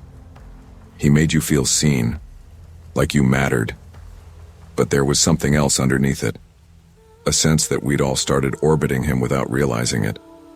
And I didn't see it until much later, by which time it was already too late. By late spring, Nathan wasn't just part of the group. He was the group. He'd text first about plans, suggest where to meet, and somehow always get everyone to agree. If someone couldn't make it, he'd convince them they could. "Come on," he'd say with that calm, easy smile. "It won't be the same without you." And it wouldn't be. Marcus started hanging out with him one-on-one. Maya, who had been struggling to find a new place, suddenly owed Nathan big time for connecting her with a landlord who approved her instantly. Even my sister, who barely knew him, had her car fixed for free through a buddy of his. He was helpful. Too helpful. At first, I thought I was being cynical. After all, what's wrong with someone being generous? But there was something about the way he watched our reactions, like every favor was a test. One night at Lila's apartment, he brought up her boyfriend. "I don't like him," Nathan said quietly after Lila stepped out of the room.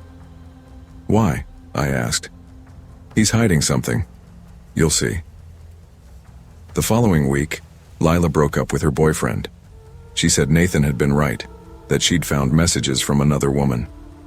That's when the group started trusting Nathan more than we trusted each other. His opinion became fact. His judgment was law. And if you disagreed with him, he didn't argue. He just smiled a little less the next time he saw you. That's when I noticed how his compliments had turned conditional. How he'd praise you when you agreed and go silent when you didn't, like a teacher disappointed in his favorite student. Summer came, and things started to feel different. The laughter at dinners sounded practiced. The inside jokes felt rehearsed. We weren't talking to each other anymore, not really. We were performing for Nathan. One night he suggested a digital detox weekend. "I have a cabin," he said. "Out in the woods, no service, just us, a chance to reconnect." Everyone loved the idea, everyone except me. I said I had work that weekend. He smiled. "You work too much," he said gently. "You need this. Trust me." It was strange how those words, "Trust me," felt like both comfort and command. That week, I started noticing little things. Nathan always paid in cash. None of us had ever seen where he lived. He knew everything about us: birthdays, family details, secrets we'd told in passing. But we knew almost nothing about him. I asked Lila about it one afternoon. "Have you ever been to his place?"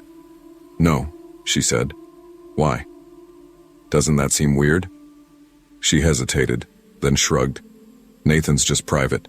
Besides, he's been there for all of us. Don't overthink it." I let it go. But that night, I couldn't sleep.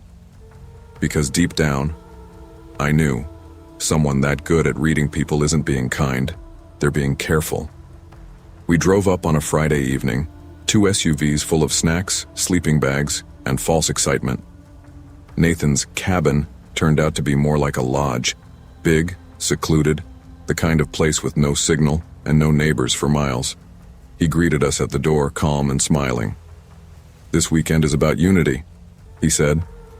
"We've all been drifting. Let's fix that." The first night, he led a trust circle. We laughed, shared memories, drank. It felt harmless. Until it didn't. He asked questions that cut too deep, about loyalty, secrets, regrets. Whenever someone hesitated, he'd press just enough to make them talk. It was subtle, but you could feel it. The pressure to confess, to please him. At some point, Lila started crying. Nathan put a hand on her shoulder. "It's okay," he whispered. "You're safe here." That phrase, "you're safe here," sounded more like a warning than comfort. Later that night, when everyone had gone to bed, I saw Nathan outside by the fire pit, staring into the flames. "You should sleep," I said. "I don't sleep much," he murmured. "I like watching things burn." I laughed nervously, but his face didn't change. He turned to me, eyes cold. "You don't trust me," he said. "I didn't say that." "You didn't have to." The fire popped between us, and for the first time since I met him, I felt genuinely afraid. The next morning, Nathan was gone. His car, his phone, his bag, all there. But no Nathan. We searched the woods, called his name until our voices broke. No service, no help. Just the 8 of us, or 7 now, and a growing sense that we'd never really known him at all. When we finally got back to town, a week later, we filed a report. The police checked the cabin. No records, no lease, nothing. It wasn't his. Nathan didn't exist in any database we searched. Not under that name, not under any of the ones we guessed. It was like he'd never been there. Over time, our group fell apart.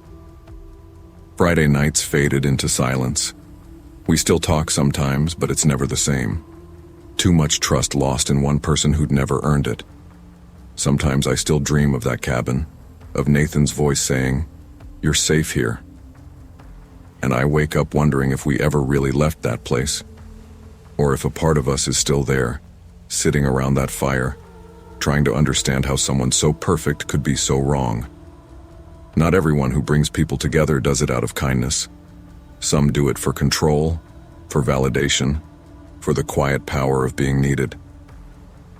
The most dangerous kind of manipulation isn't loud. It's soft, generous, and patient. Never let someone decide who you are by how much they approve of you.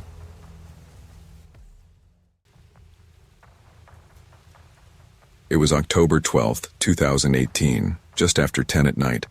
Portland's air was crisp, the kind that smells like sea salt and leaves turning. The moving van idled by the curb while I dragged my single suitcase and a cardboard box up 3 flights of stairs that seemed to shrink under the weight of my regrets. The building had that washed-out charm of old New England apartments, warped floorboards, salt-stained brick, and the faint scent of mildew that never quite left. My new place, apartment 4D, was immaculate. Not tidy bachelor clean, but museum clean, surgical almost. Every mug in the cupboard was aligned like soldiers, towels folded with sharp corners, blinds perfectly even. Someone had clearly lived here, but it felt like a showroom for a life instead of a life itself. I was still setting the box down when I heard a familiar voice in the hallway. Alex Mercer? I turned, half smiling before my brain caught up. Peter Shaw, I said. No way. It's been, 6 years? Peter looked almost the same. Same square shoulders, same polite smile that didn't reach his eyes. We'd known each other in college, not close but friendly enough to share cheap beer and bad jokes during finals week. He told me he worked nights for a security company downtown, which somehow fit the clean lines of his posture and the way he seemed to stand just so. He offered to help carry my stuff, and I didn't think twice. We talked while climbing the stairs. Easy, forgettable conversation. It felt safe, familiar. When you've spent months rebuilding after someone stalks you, a friendly face feels like a miracle. I'd left Boston behind. Claire and I agreed that I needed a restart after the whole mess. The late-night calls, the shadow outside my window, the note under my windshield that said, "You look best when you're alone." Therapy helped, but the fear never fully left. I learned to triple-check locks, to memorize the rhythm of my own footsteps. Peter and I spent that first evening catching up over pizza. He told me about his shifts, said the hours suited him because nights are cleaner, fewer variables. I didn't think much of it then. He seemed thoughtful, quiet, maybe too quiet. When I finally lay down on the mattress that night, the apartment hummed with stillness, the kind of silence that isn't peace, it's absence. I noticed how everything felt arranged for someone else's comfort, not mine. Still, I told myself I was lucky to have a friend as a roommate, even if he seemed a little mechanical. The first few days passed without much trouble. I got into a routine. Work, gym, calls with Claire, sleep. I was rebuilding something resembling normal. The only strange thing was how Peter always seemed to appear without sound. I'd turn from the sink and he'd be standing in the doorway, hands in pockets, smiling slightly like he'd been waiting. One night I mentioned it, trying to sound casual. "You move quiet, man. You should wear bells or something." He laughed, a short, measured sound. "Comes with the job. You learn to listen." That made sense. Still, I started noticing other small things. My webcam, angled a little differently than before. A mug left in the sink when I knew I'd rinsed it. Claire's lavender shampoo scent in the shower, though she hadn't visited that week. When I asked about the camera, Peter looked at me like I was being silly. "Your angle looked better this way," he said. "Lighting matters for video calls, right?" I laughed it off, but a weight settled somewhere behind my ribs. Maybe I was just jumpy. After Boston, everything felt like a potential echo of danger. A week later, Claire came for the weekend. She liked Peter, at least at first. He was polite, respectful, made great coffee. Saturday night, we all watched an old horror movie, and she teased me when I jumped at the loud parts. It almost felt normal. Then, on Sunday, she woke me before dawn, whispering my name. I blinked and saw her face tight with fear.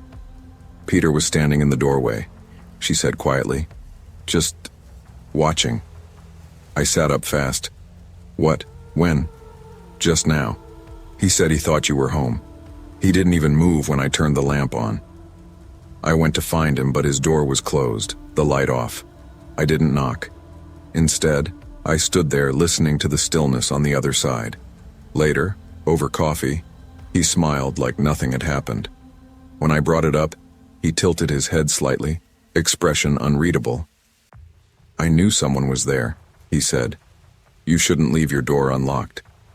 His tone was mild, almost friendly, but the words slid under my skin like a splinter. That night, I lay awake long after Claire left, staring at the ceiling, listening to the faint hum of the refrigerator and the occasional creak of wood. I told myself it was nothing, residual paranoia, leftover fear from Boston. But when I closed my eyes, I could still see Peter's face framed in the doorway, his expression calm, almost curious. And for the first time in months, I wished I hadn't moved here at all. The next week blurred into a rhythm of forced normalcy. I'd get up early, make coffee, work remote on design drafts, then grab lunch with Claire over video call. Every morning, I tried to convince myself that the whole watching in the doorway thing was just an awkward misunderstanding, that Peter had heard something, checked on it, and froze at the wrong moment. It was the kind of rationalization therapists loved. Give the unknown a reasonable shape so you can file it away. But small things started to shift in ways that didn't feel reasonable. It began with the cupboards. I came home one afternoon after running errands and found every single kitchen cabinet open. Not just cracked, wide open like someone had been searching for something and didn't bother to close them again. Peter wasn't home. He'd left a note on the counter. Working late. Coffee on the stove if you want. P.S. Don't forget the trash. P. I stood there staring at the note, trying to make sense of the image. Neat handwriting, polite tone, everything normal except for the gaping mouths of every cabinet around me. I closed them one by one, each thud echoing too loudly. That night, Peter came home around midnight. I'd left a lamp on just to keep the apartment from feeling too dark. He nodded at me as he came in, took off his shoes, lined them perfectly against the wall. I told him about the cupboards. He didn't even blink. I was reorganizing before work, he said evenly. I thought you'd appreciate it. The placement was inefficient. Efficient. That word stuck in my brain. I muttered something about warning me next time and pretended to focus on the TV, but my mind was spinning. The cabinets had been empty. I'd checked. What exactly was he reorganizing? Later that week, I found one of my sketchbooks moved from my desk to the kitchen counter. It was open to a blank page, except it wasn't blank anymore. A single sheet had been torn out and then carefully smoothed back in, as if someone wanted me to notice it missing. I flipped through every page, heart hammering, but found nothing else strange. When I asked Peter about it, he smiled the same way he always did. Patient, deliberate. You must have misplaced it, he said. You've been stressed lately, I can tell. There was no malice in his voice, which somehow made it worse. He sounded calm, reassuring. The way people do when they're sure you'll believe them. That weekend, Claire came over again. I told her everything. The cupboards, the sketchbook, the webcam angle. The way Peter's eyes never quite blinked when he listened. She frowned but didn't laugh it off this time. Alex, that's not normal, she said. Maybe he's, I don't know, obsessed with order, but the standing in the door thing, that's not okay. I know, I said, rubbing my temples. I just don't want to sound paranoid again. Not after Boston. Paranoid doesn't mean wrong, she said quietly. That line stuck with me. A few nights later, I heard movement around 2 a.m, soft footsteps, deliberate, like someone pacing the hallway outside my room. I sat up, holding my breath. The steps stopped right outside my door. Then I heard the faint sound of something sliding across wood like a piece of paper being slipped under. I waited until the silence felt unbearable before I got up and turned on the light. There was nothing under the door. Nothing in the hallway either. But as I stepped back inside, I noticed a small object on the floor near my desk. A thin strip of Polaroid film, the image completely dark except for a faint negative curve. No photo, no face, just that ghostly curl. The next morning, Peter was already making coffee. He greeted me with that perfect, neutral tone. Sleep well? I lied and said yes. By then, I'd already decided I needed to leave. I emailed the landlord that afternoon, telling him I'd be moving out by the end of the week. He didn't ask why. Maybe he already knew better than to ask. That night, as I packed, Peter leaned against my doorframe. That same stillness, that same polite smile. I was starting to get used to you, he said. It should have sounded friendly, but it didn't. It sounded like a door closing behind me. The night before I left, sleep wasn't even an option. My nerves were wired tight, every sound amplified. I lay on the couch instead of my bed, easier to run if I had to. Around 2 a.m., the refrigerator hummed and the pipes groaned like tired lungs. That's when I heard it, the doorknob turning, slow, deliberate, metal brushing metal. Not enough to open it, just testing. I froze. My hand was wrapped around my phone, but I didn't move. I made myself breathe slow, steady, and even pretended to snore. The sound stopped after a few seconds, replaced by silence so thick it felt alive. I didn't sleep after that. I waited for dawn. When the first light cut through the blinds, I packed faster than I ever had in my life. I left a short note for the landlord, something polite, non-committal. Had to move out early, thanks for the lease. I didn't even finish my cereal. The sound of the spoon scraping the bowl felt too loud, like it might wake something I couldn't see. I didn't say goodbye to Peter. His door was closed when I dragged my last box out, and I didn't care whether he heard me leave. Claire met me outside with the moving van. She didn't ask questions. She just saw my face and understood. We drove away with the mattress tied awkwardly on top, the straps creaking with every bump in the road. I watched 18 Mariners Lane shrink in the rearview mirror until it was just a shape against the sky. One more place I'd have to forget. But forgetting isn't easy when fear becomes habit. Even months later, I'd find myself checking locks 3 times, leaving lights on at night. Therapy helped me reframe it. "You experienced trauma again," my therapist said. This time it came in a familiar disguise. Claire tried to be patient, but she started to pull away. She said I'd stopped living, that everything was a perimeter check. She wasn't wrong. A year later, I took a freelance job that brought me back to Portland. It was just paperwork in and out. I told myself I could handle it. When I passed Mariners Lane, it wasn't on purpose. My feet just took me there, like muscle memory. The building looked smaller, somehow duller. I told myself I'd just walk by once, then leave. But as I reached the stoop, the door opened and a man came out carrying a lamp. Compact, short hair, wearing paint-splattered jeans. He dropped his key, looked up and smiled. "Hey, you moving in?" I shook my head. "No, used to live here. 4D. His expression changed. "You knew Peter then?" "Yeah," I said slowly. "He was my roommate for a while."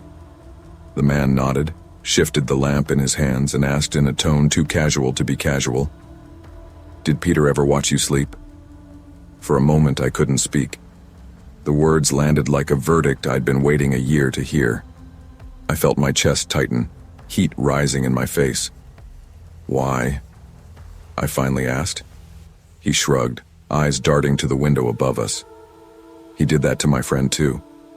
Woke up with pictures under his pillow. I didn't say another word. I just turned and walked away. It's strange how confirmation can feel like both a relief and a wound. For months I'd convinced myself I was paranoid, haunted by old fears. But I wasn't imagining it. The danger had been real, breathing the same air, sleeping one room away. That night, back at my hotel, I left the lights on and didn't sleep at all. After that conversation outside 18 Mariners Lane, I tried to move on, but the human mind doesn't file fear away neatly. It lingers, a grain of sand under your skin, small but impossible to forget. Back home in Boston, the city lights felt both safe and suffocating. I rented a new apartment in a modern building with cameras in every hallway and digital locks on every door. It should have comforted me. It didn't. Every time the elevator door opened too quietly, I expected to see Peter standing there, head tilted, hands in his pockets, ready with another calm, practiced smile. Claire came by less often. We were both pretending that everything was normal, but her eyes always lingered on me with a kind of quiet exhaustion. Once, she caught me staring at the reflection of our window in the TV screen, my body tense like I was waiting for movement. "Alex," she said softly, "he's gone." "I know," I said, "but I don't think he's finished." That night, she packed a small bag and said she needed space. I didn't argue. I just watched the door close behind her, the sound of the latch echoing longer than it should have. For months I avoided mirrors and cameras. I stopped sketching altogether. Even my pen strokes felt watched. But trauma doesn't just fade. It mutates. It finds new shapes to wear. One evening, in February, I came home from the grocery store and found a package waiting at my door. No return label, just my name in that precise, uniform handwriting I'd learned to fear. My pulse stuttered. I took it inside, locked the door, and stared at it for a long time before opening it. Inside was a Polaroid film strip, just like the one I'd found in Eastport, and a single note folded 3 times. "You moved again. I liked the view. P." I don't remember dropping the note, but I remember the sound, a soft flutter as it hit the floor. I called the police. They sent an officer who looked sympathetic but non-committal. "Could be a prank," he said. "Anything else to go on?" I showed him the handwriting, the film. He bagged them, promised to run it through the system, and left me with a card. I knew nothing would come of it. Men like Peter don't leave fingerprints and only residue. After that, I changed my number and stopped using social media. Every few nights I'd wake up to faint noises, a door creak, a floorboard settling, and my brain would whisper, "He's here." Maybe it was my own paranoia. Maybe it wasn't. I started therapy again. Dr. Green, my new therapist, had this calm voice that made even silence feel manageable. She told me, "You survived being hunted. That changes your brain. You can't unsee what vigilance teaches you." She was right. I couldn't unsee it. Every shadow became a test, every sound a question. Is it him, or just my fear pretending to be him? Then one morning, about 6 months after the package arrived, I saw an article online. Security guard missing in Portland, last seen leaving night shift downtown. The photo was old but unmistakable. Peter Shaw. The article said he'd vanished without a trace. No foul play suspected. His apartment was neatly kept, almost obsessively clean. I stared at the screen until the letters blurred. I didn't know what to feel. Relief, fear, guilt, maybe all of it. That night, for the first time in years, I slept without the light on. But I left the curtains drawn, just in case. Time dulled the sharpness, but never the awareness. I got older, steadier, quieter. Therapy and work filled my days. Sleep and memories filled my nights. People told me I seemed better, but I didn't feel better. Just practiced. I moved to a smaller town outside Boston where neighbors waved and the mailman knew your name. It was peaceful in that ordinary way people crave. Still, I couldn't shake old habits. I checked my locks twice before bed, placed my phone facing down, never sat with my back to a window. One evening, while unpacking groceries, I found myself thinking about that first night in Eastport. The smell of fresh paint, the way Peter's smile looked too calm for the hour. I realized something strange. I'd never truly known him. We'd spent months sharing space, but I couldn't recall him ever talking about his family, his past, or even his favorite food. He'd existed like furniture, present, functional, but hollow. Maybe that was the point. Maybe he was never meant to be known. A few years passed. Life moved on, as it does when you decide not to look backward. Then, one cold autumn night, I returned home to find a thin envelope tucked under my door. My stomach dropped before I even picked it up. No address, no stamp, just my name again. Alex. Written in that same sharp, deliberate hand. Inside was a single photograph, a blurred image of me standing in front of my new apartment, grocery bag in hand, taken from across the street. No note this time, just the photo. I sat down hard, the room spinning. The lights flickered, or maybe my vision did. My mind screamed, "He's gone." But my pulse said otherwise. I didn't call the police this time. I didn't call anyone. I burned the photograph in the sink, watched the edges curl and blacken until the face in it, my own face, turned to ash. And then for the first time I felt something like peace.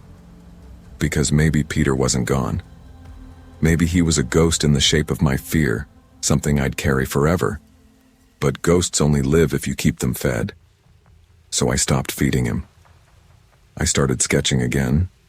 Not people, but rooms, light, windows.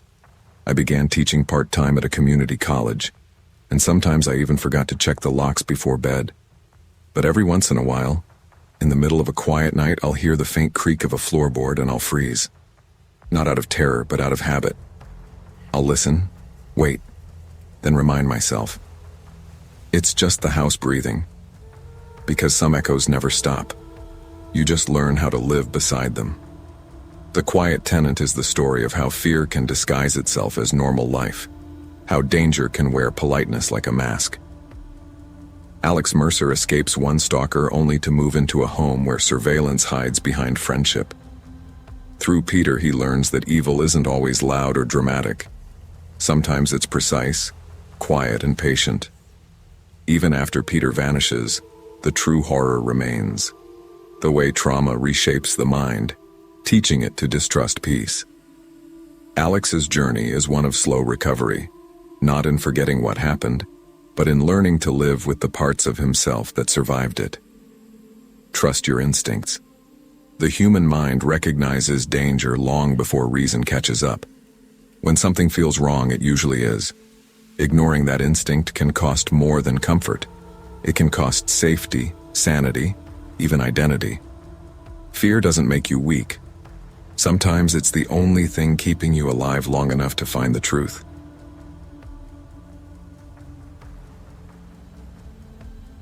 The first real snow of January 2017 had a way of muting everything in Brooklyn.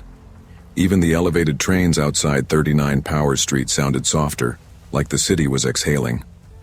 I was 23, working the closing shift at Millie's Diner, the kind of job where you smell like coffee and bacon grease no matter how many times you wash your apron. I lived with Jordan, an art student who painted all night and smelled like turpentine and cheap espresso. We weren't in love exactly, but we were both trying to climb out of the same pit: debt, bad breakups, and the need to prove to ourselves that Brooklyn meant adulthood. That night, I was wiping down the counter when my phone buzzed. It was a number I hadn't saved, but I knew it. I could feel it before I even read the name. Derek Lang. The guy who once took a punch for me in high school, who used to turn dull parties into chaos. We hadn't talked in 2 years, not since his last bar fight in Queens. Outside, through the fogged glass, I saw him, standing in the snow like a ghost. His eyes were red, his coat too thin. "Evan?" he said, his voice cracking. "You still in the city, man?" I don't know what made me step outside. Guilt, maybe. Nostalgia, definitely. He looked like someone who'd run out of places to go. "You can crash for a few nights?" I said. He grinned, teeth chattering. "Few nights? You'll regret that." I laughed because that's what we used to do, laugh off the mess. For the first 2 days, it was easy. Derek cooked spaghetti and told wild stories. Jordan tolerated him with tight smiles. It almost felt like college again. Except I wasn't 20 anymore and I didn't find chaos charming. By the end of the week, the bottles started showing up. Derek's laugh grew louder, and he talked too fast, like his words were trying to outrun something. Jordan started locking her door. One morning she zipped her coat and said, "He's your friend, but I didn't sign up for a third roommate who sleeps with a knife in his boot." Derek overheard. That night he said, "I'm not dangerous, man, just wired wrong, you know how it is." He poured another drink. I didn't answer. I just watched the snow outside and wondered when kindness turns into permission. By the second week, the apartment smelled like stale beer and damp wool. I'd come home from Millie's and find Derek watching static on the TV, eyes glassy. Sometimes, he'd leave the front door cracked open to the cold like he forgot how doors worked. Once, I woke up to the hiss of the gas stove. The burners were on, no flame. Derek sat at the table, head in his hands, lighter in front of him. "Jesus, Derek," I said, shaking him. He blinked up at me. "You shouldn't sneak up on people," he mumbled. "Makes me nervous." After that, I couldn't sleep right. Every sound in the apartment made me twitch. I started hiding my rent money in a shoebox and keeping my phone under my pillow. Jordan stopped coming home altogether. Derek would talk to himself in the mirror, repeating lines like he was rehearsing them.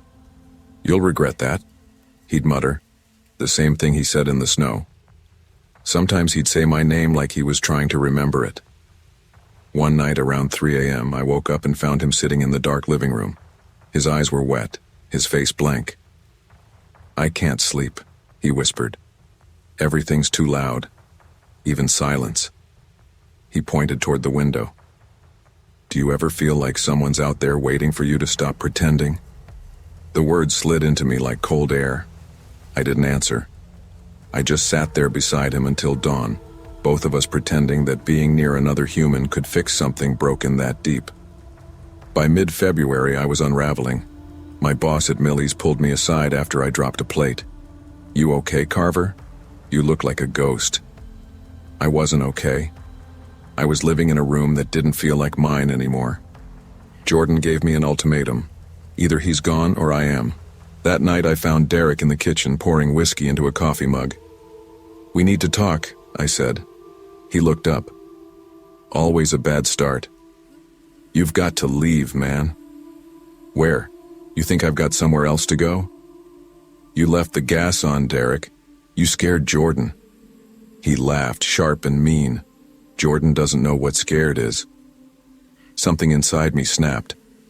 "This isn't high school anymore. I can't fix you." He froze, eyes narrowing. For a second he looked hurt. Then something darker flickered there. Understanding, maybe. "I just needed somewhere to breathe, man," he said softly. "You were supposed to be my friend." "I am," I said, stepping back. "But I need sleep. We'll figure something out tomorrow." "Tomorrow," he repeated. I went to bed with my heart pounding, afraid of what he might do, and more afraid of what I might.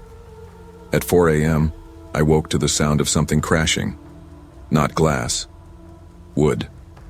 The front door frame was splintered when I stumbled out. The cold air bit my skin. Derek was gone. I called his name. Nothing. Just snowflakes blowing in through the open doorway. By morning, Jordan was back. The apartment was wrecked. Couch slashed, my guitar broken in half, our sketchbook scattered. On the counter sat a note written in Derek's shaky hand. "You were right to be afraid. I finally stopped pretending." The cops took the note and told me not to expect much. 2 weeks later, they found him near the East River, dehydrated and raving about voices.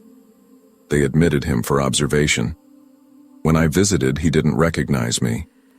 His eyes followed something over my shoulder, and he smiled faintly, like someone watching a movie only he could see. I left the hospital and walked until my legs ached. When I got home, Jordan was packing. We didn't fight about it. Some silences are just acceptance. We moved out a week later. Months passed. I got a new apartment in Queens. Smaller, cleaner, quieter. I kept telling myself I was fine. But I still double-locked doors, still woke up at small noises. One humid June night, I took a long walk after closing the diner. Out of habit, I passed 39 Powers Street. The building looked the same, cracked paint, flickering hallway light. I almost smiled, thinking how far I'd come. Then I saw it. Up on the 3rd floor, behind the curtains of our old window, there was a shape. Still, tall, watching. I blinked, and it was gone. Maybe reflection, maybe not.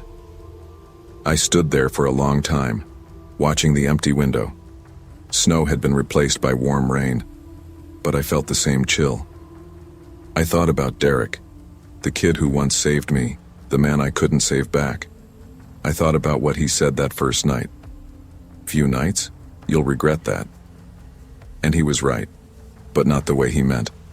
Because regret isn't always about what someone did to you. Sometimes it's about the part of you that let them stay. Loyalty is a beautiful thing until it becomes a chain. Sometimes the hardest lesson in friendship is knowing when to walk away. Not because you stopped caring, but because staying means losing yourself. You can't save someone who isn't ready to be found. And love, in any form, shouldn't cost you your peace. It started as a joke, like everything dumb we used to do. The summer of 2013 in Haverbrook, Maine, was nothing but heat, mosquitoes, and boredom. I was 19, home from college for the summer, already half regretting it. My friend Eli Graham, though, had other plans. He was magnetic in a way that made even the dumbest ideas feel like gold. Eli had bought a second-hand camcorder from a pawn shop, convinced we could start a YouTube channel documenting urban legends. He roped in his girlfriend Jess and my cousin Noah. Our first subject, Briar Hollow Forest, a patch of woods on the outskirts of town. Local kids claimed a drifter once lived there in the 80s, an ex-hunter who vanished after people found deer carcasses strung up like trophies. "We'll fake something," Eli said. "Get a few night shots, add a sound effect, boom, 100,000 views." We arrived at the forest just as the sun was dipping behind thick pine lines. The smell of wet earth and decaying leaves hung heavy. Eli carried the camcorder, extra batteries, and a flashlight with tape peeling at the edges. We laughed too much, our lights shaking as we filmed rusty sheds, tree carvings, and each other tripping over roots. Around 2 a.m., exhausted and mosquito-bitten, we packed up. The woods were quiet, except for crickets.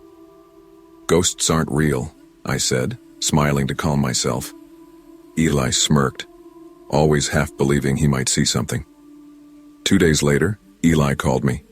His voice was low, tight. "Dude, did you go back after we left?" "No, why?" "There's another flashlight moving in the background, behind the shed." I laughed. He sent me a still frame, grainy, dim, but there it was, a thin, tall silhouette, holding a light, facing our direction. We went back that weekend. Of course, Eli insisted on investigating. He brought more batteries, extra cameras, and a cheap night vision attachment. Jess opted out, annoyed by our obsession. Noah and I followed Eli deeper into the woods. The trail felt narrower, like the trees were pressing inward. By the old shed, Eli pointed out something carved into the wood, an eye roughly etched, surrounded by scratches.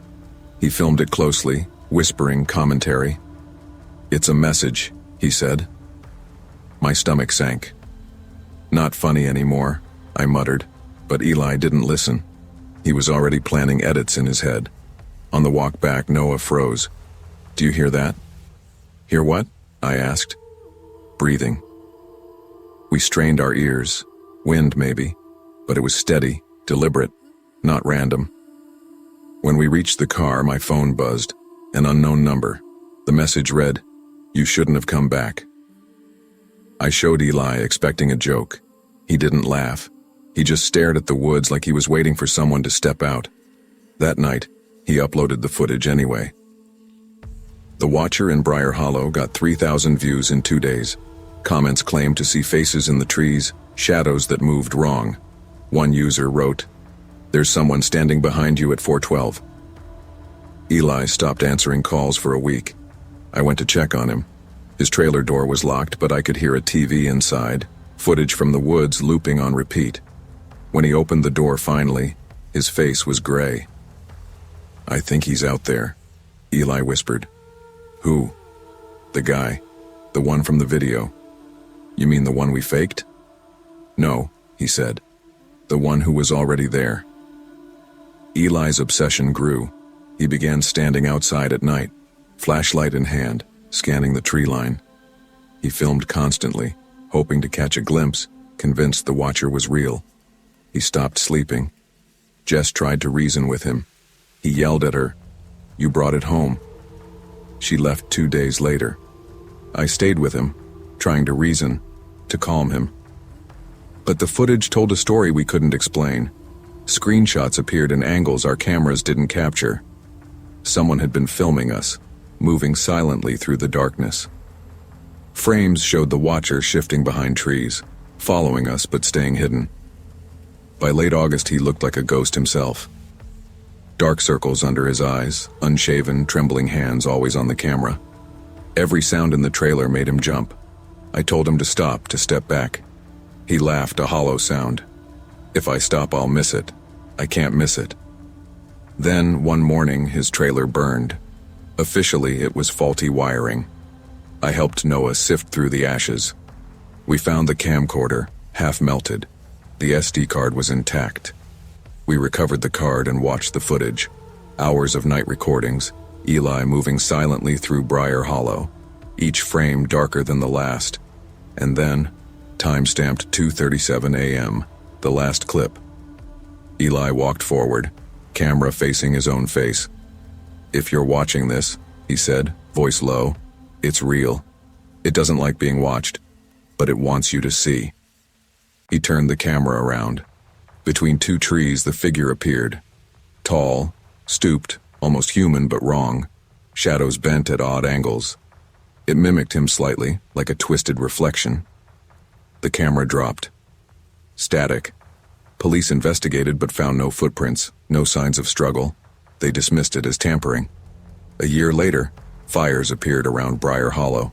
Hikers reported seeing a tall figure in the smoke. Townsfolk joked about Eli's ghost. I moved away, deleted our videos, blocked anyone who brought it up. Last winter, I received an email from an unknown sender. No message, just a single file. A photo taken from inside my apartment window. I was sitting at my desk, editing. Behind me, reflected in the glass, something tall, out of focus. For a moment, I thought it was a coat rack. Then I realized it was breathing. Slow, deliberate. My heart froze. I've learned since then that some curiosity has consequences. The joke, the video, the hunt. It all seemed harmless at the time. But the world, or whatever lurks in forgotten corners, notices. Watching is not always benign. I don't go near Briar Hollow anymore. I don't film urban legends, and I never answer unknown numbers. Some things are better left unobserved. Curiosity can inspire adventure, but it can also awaken forces beyond understanding. There are boundaries in life, spaces and secrets meant to be left alone. Respecting limits and acknowledging the unknown protects both body and mind. Sometimes the consequences of observation outweigh the thrill of discovery. When I transferred to the University of Washington for graduate studies in criminal psychology, I thought I was starting over. Seattle was supposed to be a clean slate, a city big enough that no one knew my past, no one cared about my father's sudden death last year, and no one would expect me to be anything but myself. My name is Noah Reed, and at 24, I carried grief like a backpack full of bricks. That's when I met Caleb Rhodes. Not in a classroom, not in the dorms, but on a discussion board devoted to ethics in law enforcement. He was blunt, meticulous, and insatiably curious. Every message he sent was long, detailed, usually at 3 a.m., full of questions about human behavior, what people were capable of when no one was watching, what they did when there were no rules, no consequences. At first, I thought it was mentorship. I needed that kind of anchor. Caleb lived on the outskirts of Tacoma, in a warehouse he had converted into a hybrid of home and workshop. When I visited, everything was precisely where it should be. Labeled boxes, rows of psychology texts, an old record player softly spinning classical music. I liked the order. It quieted the chaos inside my own head. We became friends quickly, the kind who could go weeks without speaking, and then spend a night debating morality over cheap bourbon. He was brilliant, in a way that made you wonder if genius was born or assembled piece by piece from obsessive observation. Still, there were oddities. He never mentioned family. He was contract security, he said, but the hours he worked never added up. Once I asked if he liked his job. His answer lingered like smoke in a closed room. It keeps me aware of who disappears and who doesn't. I laughed nervously. He didn't. When I think back to 2018, that's when things started to shift. I had finished my degree and life had begun to feel stable. But then, out of nowhere, Caleb called. Slurred, exhausted, vaguely frantic. "Need a place to crash for a few nights," he said. My girlfriend, Hannah, wasn't thrilled, but old friends don't get turned away. He arrived with a single duffel and paranoia practically radiated from him. Locks checked twice, Alexa unplugged, curtains drawn in the middle of the day. When I joked, he leaned back, pale face serious. "You think the world's not watching? It always is." That week was manageable. We talked, drank coffee, debated crime patterns, laughed even. But his silences grew longer, his stares sharper, as if he were listening to a room that didn't exist. One evening he asked, "If someone told you the truth about everything, governments, people, you, could you handle it?" I laughed nervously. "Depends on the truth." He smiled thinly. "Good answer. Don't go looking then." By the end of the week, Hannah asked him to move out. He left quietly, nodding, leaving only a sentence that lodged itself in my brain. "You'll hear from me when it matters." 2 years passed. Hannah and I moved to Seattle. Life stabilized. A new job, an engagement. Quiet weekends that felt safe. But safety has a way of being temporary. One afternoon at my office, I found an unmarked envelope in the mailroom. Inside was a flash drive and a single note. "You asked what people are capable of." I hesitated before plugging it in. The drive contained folders named after people I didn't recognize, detailed accounts of their routines, public records, maps with red marks, news clippings about missing hikers. And Caleb. There he was in a photograph, thinner, unshaven, standing beside a wall covered in strings and pins, like something out of a crime documentary. My stomach turned. I reported it to the police, half embarrassed, and weeks later an officer called. Caleb's last known address led only to an empty storage unit. Inside, boxes of notebooks and a single cardboard message. "Don't follow me. They already do." After that, Caleb disappeared. Vanished.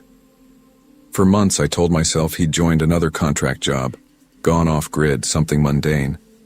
But late at night, I reread our old emails and noticed patterns I hadn't before. Small phrases mirrored my own words from months ago, almost as if he had been quoting me. Every few months, a new email arrived from a disposable address, blank except for a single line. "You're safer not knowing," or "I kept my promise." Hannah said to block them. I did, but they kept coming. Then, last October, I saw him, or someone who could have only been him, sitting in a rusted pickup in the parking lot near my office, head turned slightly in my direction. I blinked. When I looked again, the truck was gone, leaving only the faint smell of diesel. After seeing the pickup, my mind unraveled in subtle ways. I double-checked locks, counted the windows, traced every shadow on the sidewalk. I stopped leaving anything unattended at work. Emails were ignored until I confirmed the sender. Every time my phone buzzed, my stomach clenched.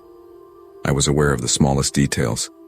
A neighbor's footsteps, a delivery van, someone lingering near my car. Caleb's words replayed constantly in my head. It keeps me aware of who disappears and who doesn't. I couldn't tell whether it was a warning or a threat. My life had become an intricate game of observation, suspicion, and avoidance. I felt like I was already being watched, already counted, already a variable in someone else's calculation. Even Hannah noticed. "You're not safe," she said one night, her voice trembling. "You're letting him get inside your head." But I couldn't stop. It was like a slow infection. Every unlocked door, every moment alone, felt dangerous. I wanted to tell someone, anyone. But who would believe the story of Caleb disappearing without a trace, of emails appearing from nowhere, of a truck that vanished into thin air? I couldn't explain it, and that silence, that weight, became a part of me. I tried normality. I went to work. I smiled. I went to dinner with friends. But at night, I traced his emails, the notes, replayed our conversations. Every detail I'd ignored before now seemed deliberate, intentional, like a warning I hadn't understood until it was too late. The weeks after the parking lot incident, my paranoia intensified. I started carrying my phone in my hand, checking reflections in windows, glancing over my shoulder constantly. One evening, I walked past a cafe and froze. There he was, standing across the street, hands shoved into his jacket, face partially hidden by a hood. He didn't move. He didn't wave.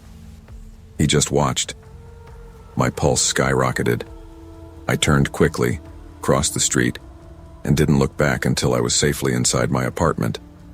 Caleb had a way of appearing without being noticed, of making himself present while staying invisible. It wasn't just physical, it was psychological. The way he'd ingrained himself into my thinking, predicting my reactions, guiding my behavior without direct interaction. The weight of silence was heavier than any confrontation.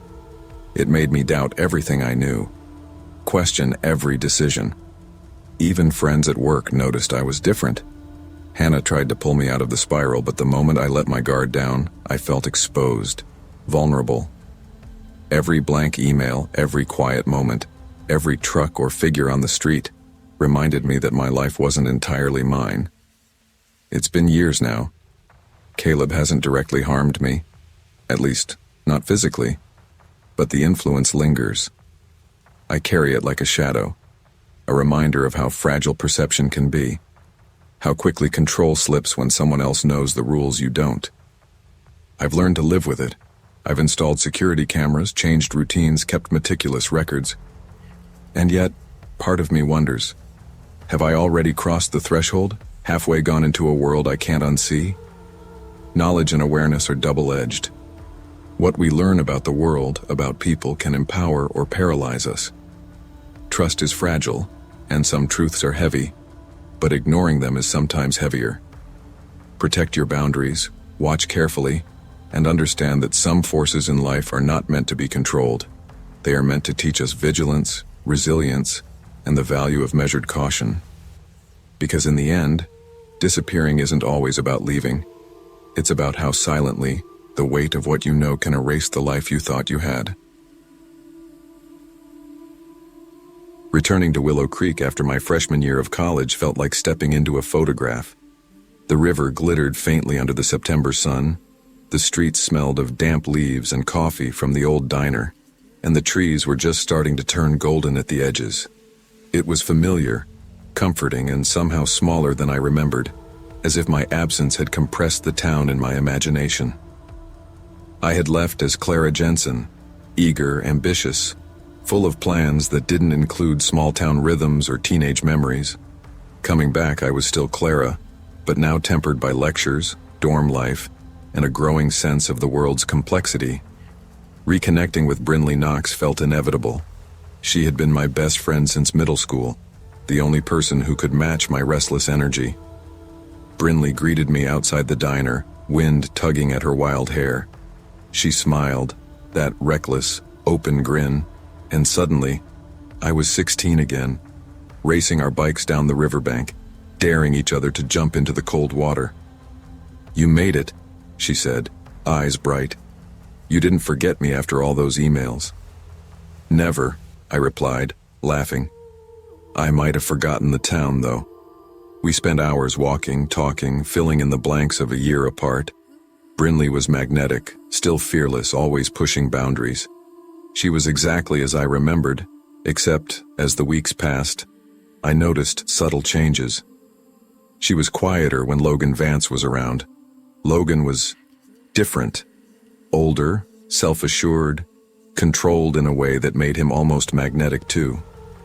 But there was something under the surface, flashes of anger, hints of possessiveness. "He's protective," Brinley said one afternoon, tossing her hair over her shoulder with a laugh. "He just cares too much sometimes." I frowned. "Careful. That's not the same as control." Brinley waved me off, smiling. "You don't get it. He's perfect for me." Her defiance, once fierce, became quieter, her spark muted. Arguments became careful negotiations, laughter was measured, and the Brinley I had known, the one who would yell at an injustice, jump into a fray without thinking, was slowly retreating behind Logan's shadow. By the end of 2014, Brinley had settled into Logan's orbit. I was in grad school, and our conversations were occasional texts, phone calls when I had time. She always seemed cheerful on the surface, but something beneath her words carried tension, hesitation, and an edge I couldn't define from afar. It wasn't until late summer 2016 that I got the message that sent me back home in a rush. Something happened. I tried to fix it. My heart slammed against my ribs. I drove through the familiar streets of Willow Creek, arriving at Brinley's house to find her pale, withdrawn, her wild energy replaced with tight control over herself. Logan's apartment had been broken into, papers scattered, furniture tipped. Brinley's hands trembled as she tried to recount what happened. "It's Emily," she whispered, almost inaudible. She's gone. Emily, Logan's fiancée, dead. The police called it a suicide, but Brinley's voice hinted at something more. I pressed her. "Then why are they looking at you?" Brinley avoided my gaze. "Because I know things. Things no one else does." The unease was immediate. My mind spun. Questions, suspicions, fear. The Brinley I knew would never have stayed silent under such circumstances, yet she carried herself as if walking a tightrope over unseen flames. Logan was eventually convicted, sentenced to life. His guilt was clear. But Brinley's role? Obscured, indirect, enigmatic. I spent nights in her living room, sorting through what scraps of truth she allowed me to glimpse. Her life had become a series of measured steps, her laughter reserved, eyes scanning every doorway as if expecting something, or someone. Over the next months, I tried to piece together fragments of truth. Court records, mutual friends, news articles, I consumed them all. Brinley's pattern emerged slowly. She was present at every pivotal moment, never fully involved but never absent. Watching, observing, recording. Not malicious, not heroic, just there. I confronted her one evening at her kitchen table. "You were there. You saw everything." Brinley's smile was faint, calm, almost unnerving. "I told you, Clara. I know things." "Do you understand what that implies?" I asked, voice tight. "You could have stopped him." "I did what I could," she said lightly, stirring her coffee. "Some things aren't meant to be stopped by one person." Her control of the conversation, of the space, made me uneasy. This wasn't the reckless Brinley I had known. This was someone who understood consequences, someone who could manipulate perception without raising suspicion. She wasn't Logan, but she had learned to wield influence quietly, subtly. Every call, every message, every interaction carried weight. Her presence was calculated, but the weight of secrecy she carried made it impossible to fully trust, impossible to know what had been real and what had been carefully curated. Months later, Brinley returned from her temporary absence. She was calm, poised, wearing the silver locket Logan had once given her. I noticed immediately. She didn't speak of the past. She simply existed, composed. During a quiet dinner, her phone rang. She answered casually, slipping it into her pocket without looking at me. "It's him," she said, almost smiling. "Who?" I asked, tension coiling tight in my chest. "The one who wants to know what really happened," Brinley replied. "And I'm the only one who knows." I felt a cold knot tighten. I realized then that Brinley's knowledge had become a weapon, not of action, but of presence. She didn't need to act. She simply existed as the keeper of truth, untouchable, untethered from accountability. Her calm exterior contrasted with the chaos around us. She hadn't been reckless. She hadn't been innocent. She had been observant, careful, and perhaps complicit in ways I would never fully understand. I left that night unsettled. Driving through the dark Vermont roads, I thought of every moment we'd shared, every laugh and every warning I had ignored. Her influence, subtle and quiet, lingered like a shadow even when she wasn't physically present. Over the years, I pieced together the story as best I could from the remnants Brinley allowed me to access. Logan's guilt was certain, but the more I studied Brinley's presence, the more ambiguity emerged. She had been everywhere pivotal events unfolded. She had the foresight, the awareness, the patience to remain just on the edge of action. Living hundreds of miles away, I check my own possessions instinctively. A locket I own sometimes catches my eye, and I imagine her voice whispering across time and distance. I'm the only one who knows what really happened. The weight of that statement lingers. Some truths are dangerous not because of who carries them, but because of the quiet authority they confer. Brinley had survived every crisis, not through intervention, but through knowledge. She had shaped perception without ever being questioned, and the knowledge she carried gave her a subtle, pervasive power. I can't decide if I feel admiration, fear, or both, and I think that is exactly what Brinley would want. She exists beyond the reach of certainty, untouchable, always just a step ahead. I remember my own warnings to her years ago. Careful, control is not the same as care. But she moved through life on her terms, bending influence without breaking the surface, teaching me that presence alone can define events more than any action can. Even now, I sometimes wonder if knowing everything about someone else's story is a blessing or a burden. And I know deep down that some truths are better left buried and some people are always watching. The story of Brinley Knox taught me that knowledge is power, but power comes with responsibility. One can influence outcomes subtly without ever raising suspicion, and even silence can carry consequences as significant as action. Always respect the boundaries of others, and recognize that observing or withholding truth can shape reality as decisively as any deed. Knowledge carries weight, and some truths are dangerous precisely because only one person knows them. When I first moved to Portland, I didn't expect my life to change much. I was 24, broke and trying to call myself an illustrator, though most of what I did was sketch for freelance clients who paid late or never at all. I lived out of a duffel bag for 2 weeks after my lease fell through, crashing on a friend's couch until desperation made me answer an ad online. The post was simple: room for rent, quiet tenant preferred, no pets, no smoking. The photos showed a small, clean apartment near Hawthorne Street. 1 bedroom available, utilities included, rent dirt cheap for the area. It looked too good to be true. I called anyway. Leah Winters answered on the second ring. Her voice was calm, almost soothing. "You can come by today if you'd like," she said. "I don't rent to many people. I like peace." When I arrived that afternoon, the building looked older but well kept, a narrow 3-story structure painted pale green. Leah met me at the door, a woman in her early 30s with dark hair tied back neatly and a smile that didn't quite reach her eyes. Inside, the place was immaculate. Every surface gleamed. The cushions on the couch were aligned like a showroom display. Even the air smelled clean, lemon and something sterile underneath. "The room's at the end of the hall," she said softly. "You keep it really tidy," I said, trying to sound polite. "I like order," she replied, pausing before adding, "You should too." Her tone wasn't threatening, just matter of fact. The bedroom was small but bright, with a big window overlooking the street. I took it. I didn't think twice. After weeks of couch hopping, silence and structure sounded like a blessing. The first week was perfect. Leah barely spoke except to offer tea or remind me to lock the door. She worked from home, bookkeeping I think, and rarely left. She was kind, if distant.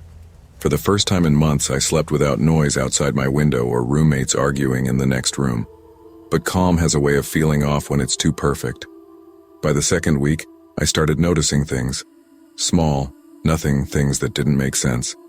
Sometimes I'd hear soft laughter through the walls late at night, though Leah swore she went to bed early. I'd find the kitchen chairs moved slightly, or my bedroom door open a crack when I was sure I'd shut it. It didn't seem worth mentioning.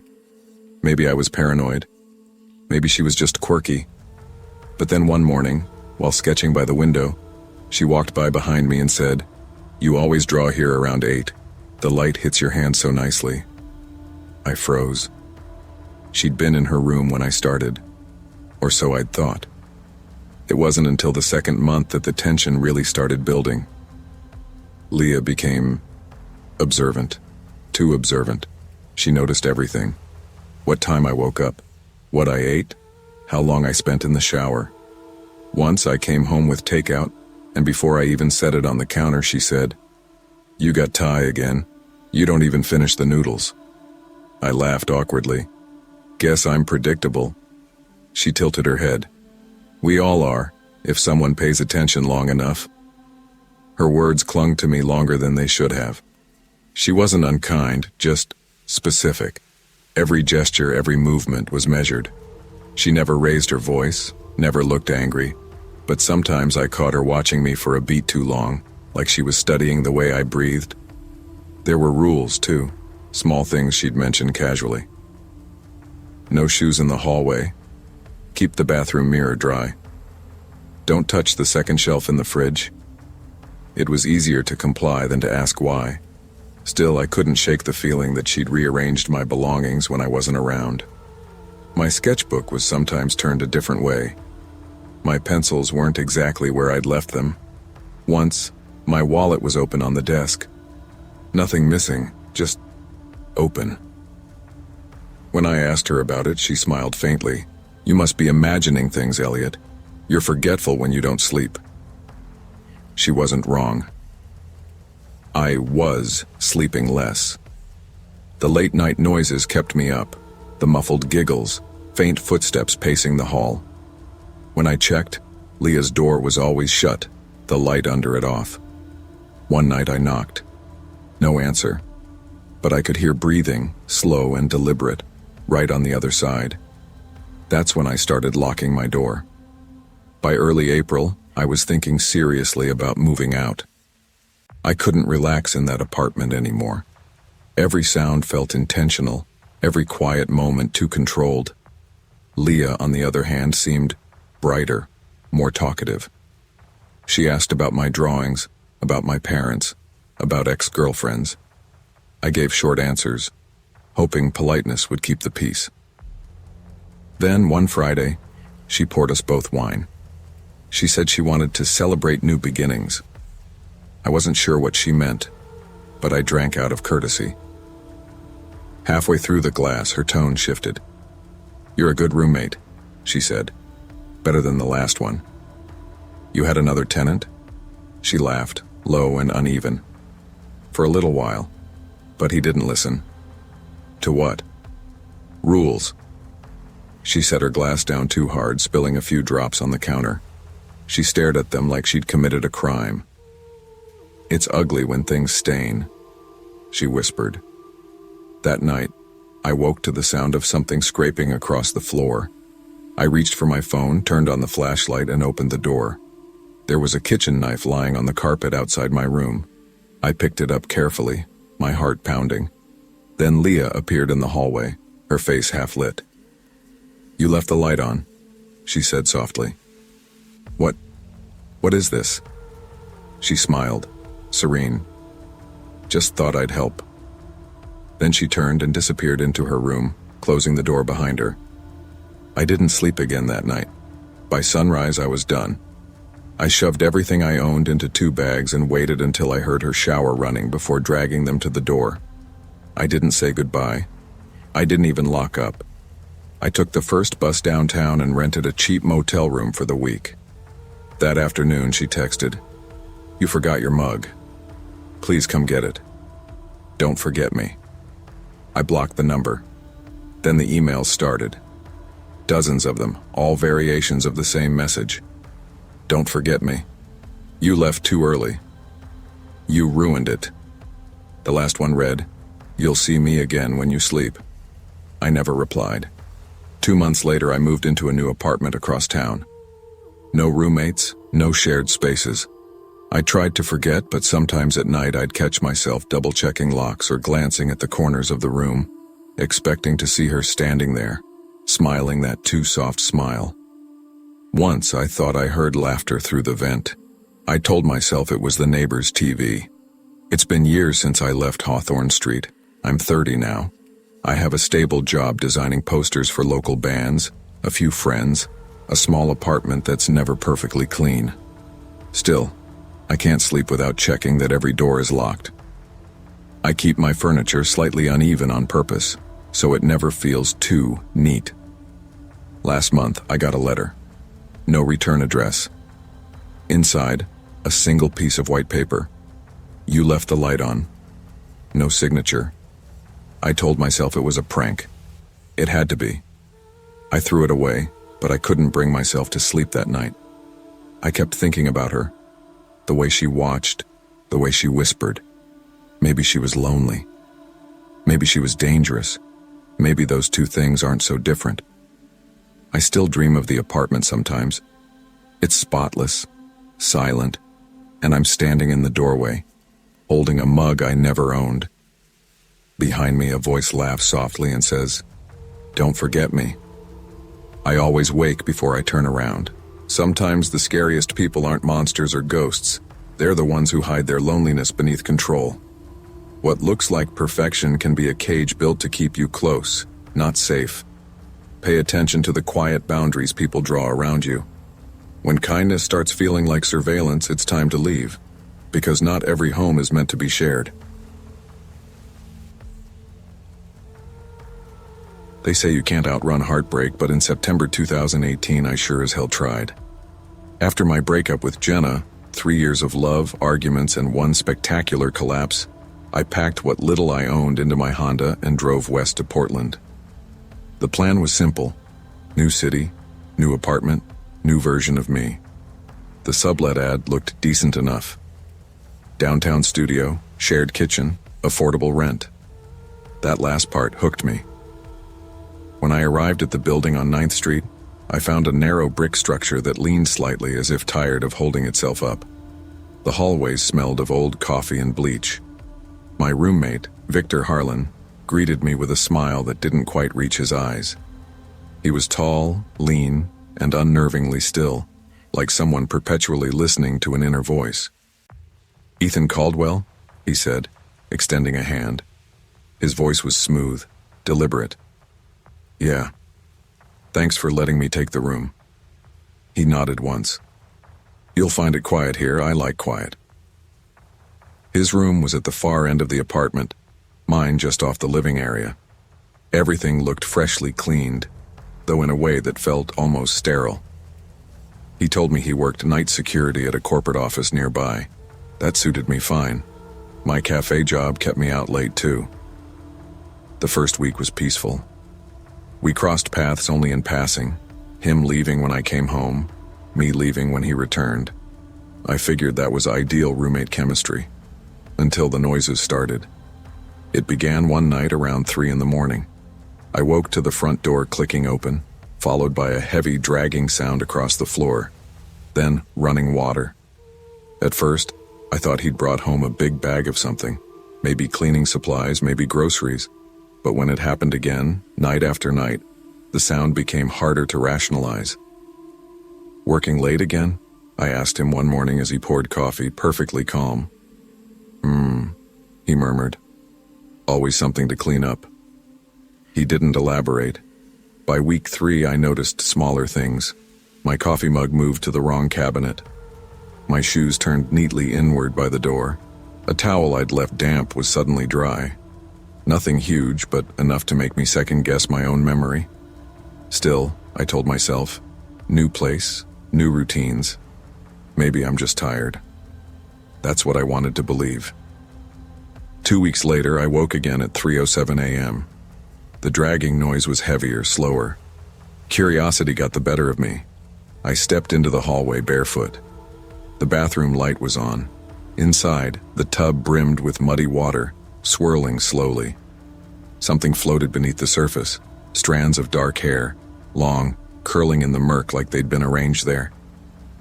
"Victor?" I whispered. No response. I blinked, my pulse pounding. The water stilled, perfectly calm. I backed away. Maybe it was a trick of the light. Maybe I was overtired. I didn't check again until morning. When I did, the tub was spotless. Not a single trace of dirt or hair remained. That day at work, I spilled 2 coffees and overfrothed every cappuccino. My mind kept circling back to that tub. When I got home, Victor was at the kitchen table, reading an old paperback. "Hey," I said, forcing casualness. "You been cleaning in the middle of the night?" He looked up, head tilted slightly, eyes sharp. "I like things clean. Helps me think." "What were you cleaning last night?" "The past," he said, smiling faintly. I laughed awkwardly, waiting for the punchline that never came. He went back to reading. That night I installed a small camera above the hallway shelf, aimed toward the bathroom door. I told myself it was for peace of mind, that I'd delete the footage once I saw there was nothing weird happening. The next morning, the camera was gone. In its place, taped to the bathroom mirror, was a note: "No filming in shared spaces." My throat went dry. I didn't mention it. Instead, I started staying late at the cafe, mopping floors until sunrise. When I got home, he was usually asleep, or pretending to be.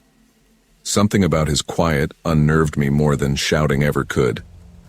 By October, the tension in the apartment had thickened like humidity before a storm. I tried to keep my distance, headphones on, quick showers, meals eaten out. But Victor had a way of appearing silently in doorways, like he was always one step ahead of me. One evening, I came home early to grab a jacket. The front door was unlocked. Every cupboard hung open, drawers ajar, like someone had searched for something. Victor stood in the kitchen, staring into the empty sink. "You lose something?" I asked. He turned slowly. "I was starting to get used to you, Ethan." My stomach tightened. "Okay, that's good, right?" He smiled. Not wide, not warm, just precise, controlled. "I like when people stay." That night I couldn't sleep. Every sound made me jolt, the creak of the pipes, the wind against the glass. Around 2 a.m., the doorknob to my room rattled, once, twice, then stopped. The next morning, I told him I was thinking of moving out. He nodded without surprise. "People leave. It's in their nature." "I'll be gone by Friday," I said. "Take your time," he murmured. "No rush." When I came home that night, all the lights were on, humming softly. The hallway smelled faintly of bleach. My phone buzzed, a text from an unknown number. "You shouldn't have filmed me." I deleted it, packed faster. I left before sunrise. I loaded my car in silence, heart hammering. Inside, the apartment looked exactly as it had when I moved in. Clean, neutral, impersonal. Only the bathroom door was closed. I didn't check it. I didn't need to. As I turned the key in the lock, it stuck for a moment like something resisting from the inside. Then it clicked free. I drove east, not stopping until I hit the Columbia River. I found a temporary place with friends in Salem. The first week, I jumped at every creek in the house. The second, I started to sleep again. By the third, Portland felt like a bad dream. Then the call came. A detective named Rains left a message. "Mr. Caldwell, this is regarding your former residence on 9th Street. We'd like to ask a few questions." My chest tightened. I called back. He told me they'd raided the apartment. The tenant, Victor Harlan, was gone. "Disappeared," he said, "but we found something beneath the bathtub." He didn't elaborate, but later I saw the article online. Police discover hidden cash in abandoned apartment. Photographs of personal belongings, hair samples, dozens of candid photos, most of me sleeping. The article ended with a single chilling detail. Records indicate apartment 4B had been vacant for 3 years due to ongoing maintenance issues. I dropped my phone. My hands wouldn't stop shaking. Who had I been living with? It's been 5 years since Portland. I still avoid second-floor bathrooms and late-night noises. Therapy helped some, but there are nights when I wake up at 3:07 a.m. sharp, certain someone's at the door. Sometimes I dream of that apartment, the sterile walls, the quiet hum of the fridge, Victor's careful movements. I wonder if any of it could have gone differently, if I'd called the cops sooner, if I'd trusted my gut instead of politeness. People think fear comes from the unknown. I learned it often comes from what's too familiar. From the man who shares your kitchen, who folds your towel, who smiles just enough. When I moved out of Oregon, I changed my number, my hair, even the way I sign my name. But no matter where I live, I always double lock the doors. And sometimes when I catch my reflection in the mirror, I half expect to see him behind me. Head tilted, listening, patient. Trust is a powerful thing. Easy to give, almost impossible to reclaim. We often mistake politeness for safety, silence for peace. But true security comes from listening to the small alarms inside us, the gut feelings we brush off to avoid seeming paranoid. I remember the first time I stepped onto the campus of Lincoln State University, like it was a photograph pinned to my memory. Vermont in early September smelled like wet leaves and wood smoke, and the crisp air made my lungs feel awake for the first time in months. I had been ambitious, determined, and cautiously independent, especially after the past year had forced me to rely too heavily on other people. Moving into my dorm, I had my routines: unpack, organize, get familiar with the campus paths. I liked knowing my surroundings, having control over small things, where I put my books, the way I made my coffee, the timing of my walks. Independence mattered more than popularity. I had friends, yes, but I had learned to measure trust carefully. Then I met Seth. It was the second week of classes. I was struggling to carry 2 stacks of books back from the library when he appeared. A tall figure with an easy smile and sharp eyes that seemed to notice the smallest detail. "Need a hand?" he asked casually, stepping forward.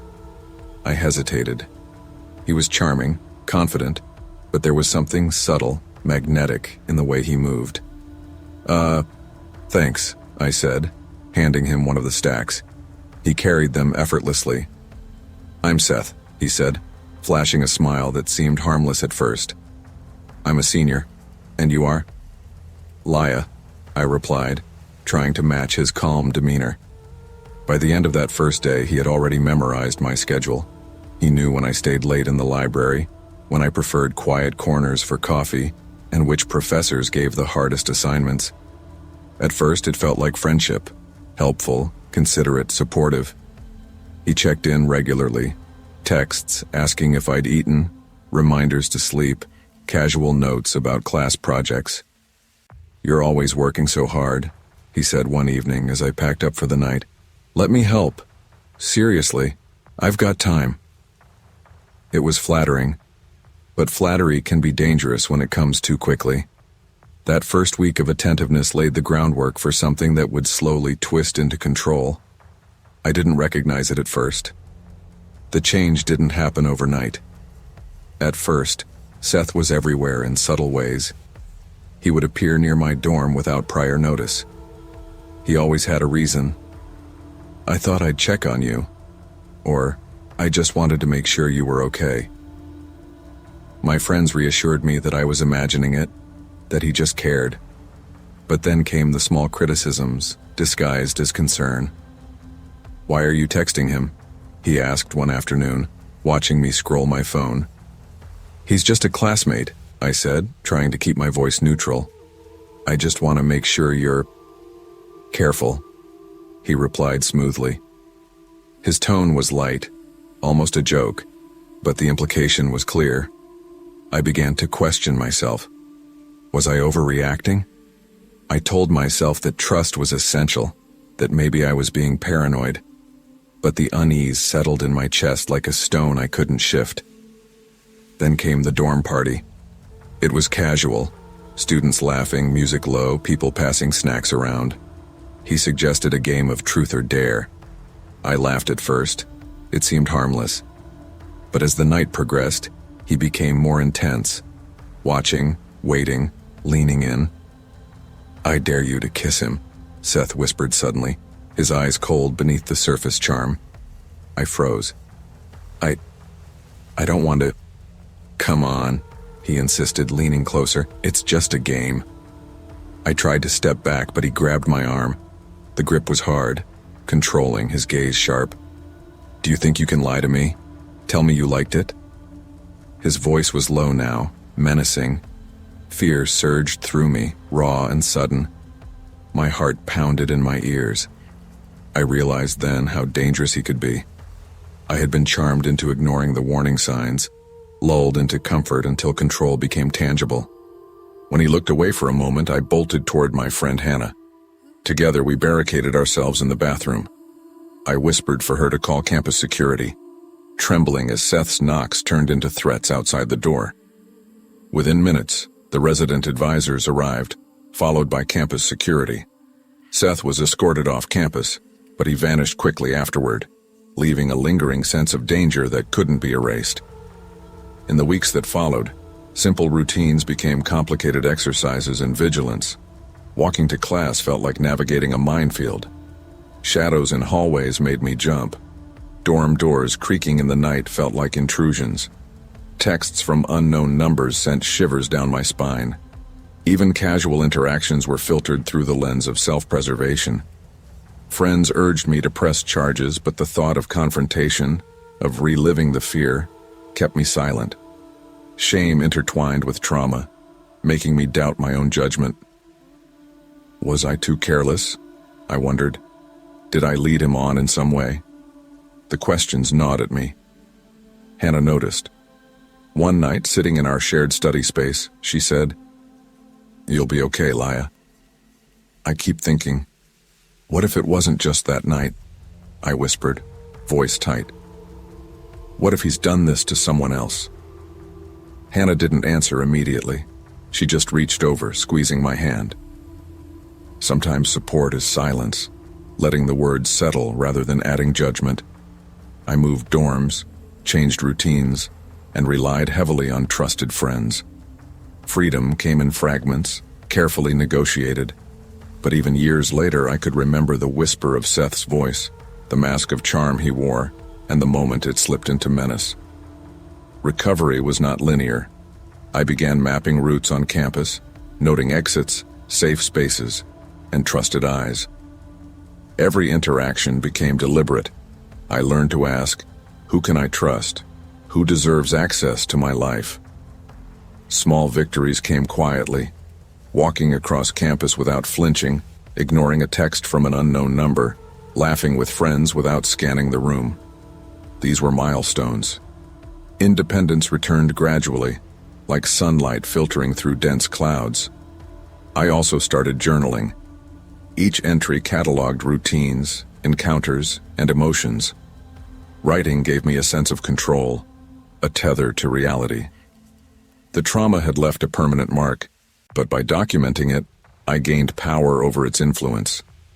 I met people slowly, selectively, testing boundaries before allowing closeness.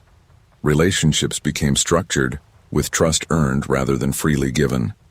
I no longer assumed kindness equaled safety. By the end of October 2017, I had shifted into a quieter dorm with a small circle of friends. My routines were fortified. I walked paths carefully, aware of my surroundings but no longer paralyzed by fear. Even now, I sometimes feel the echo of that night. The tension, the mask slipping, the power imbalance. But it doesn't control me anymore. I learned that survival often requires cautious vigilance, that charm can hide danger, and that freedom is worth asserting firmly, even when it means stepping away from people who seem to care. I whisper to myself during quiet moments. Evil doesn't always roar. Sometimes it whispers, smiles, and waits for you to lower your guard. But recognizing it, asserting boundaries, and prioritizing safety can reclaim the space it seeks to claim. True strength lies in recognizing manipulation before it takes root, setting firm boundaries, and having the courage to reclaim personal space and autonomy, even when fear or charm tries to convince you otherwise.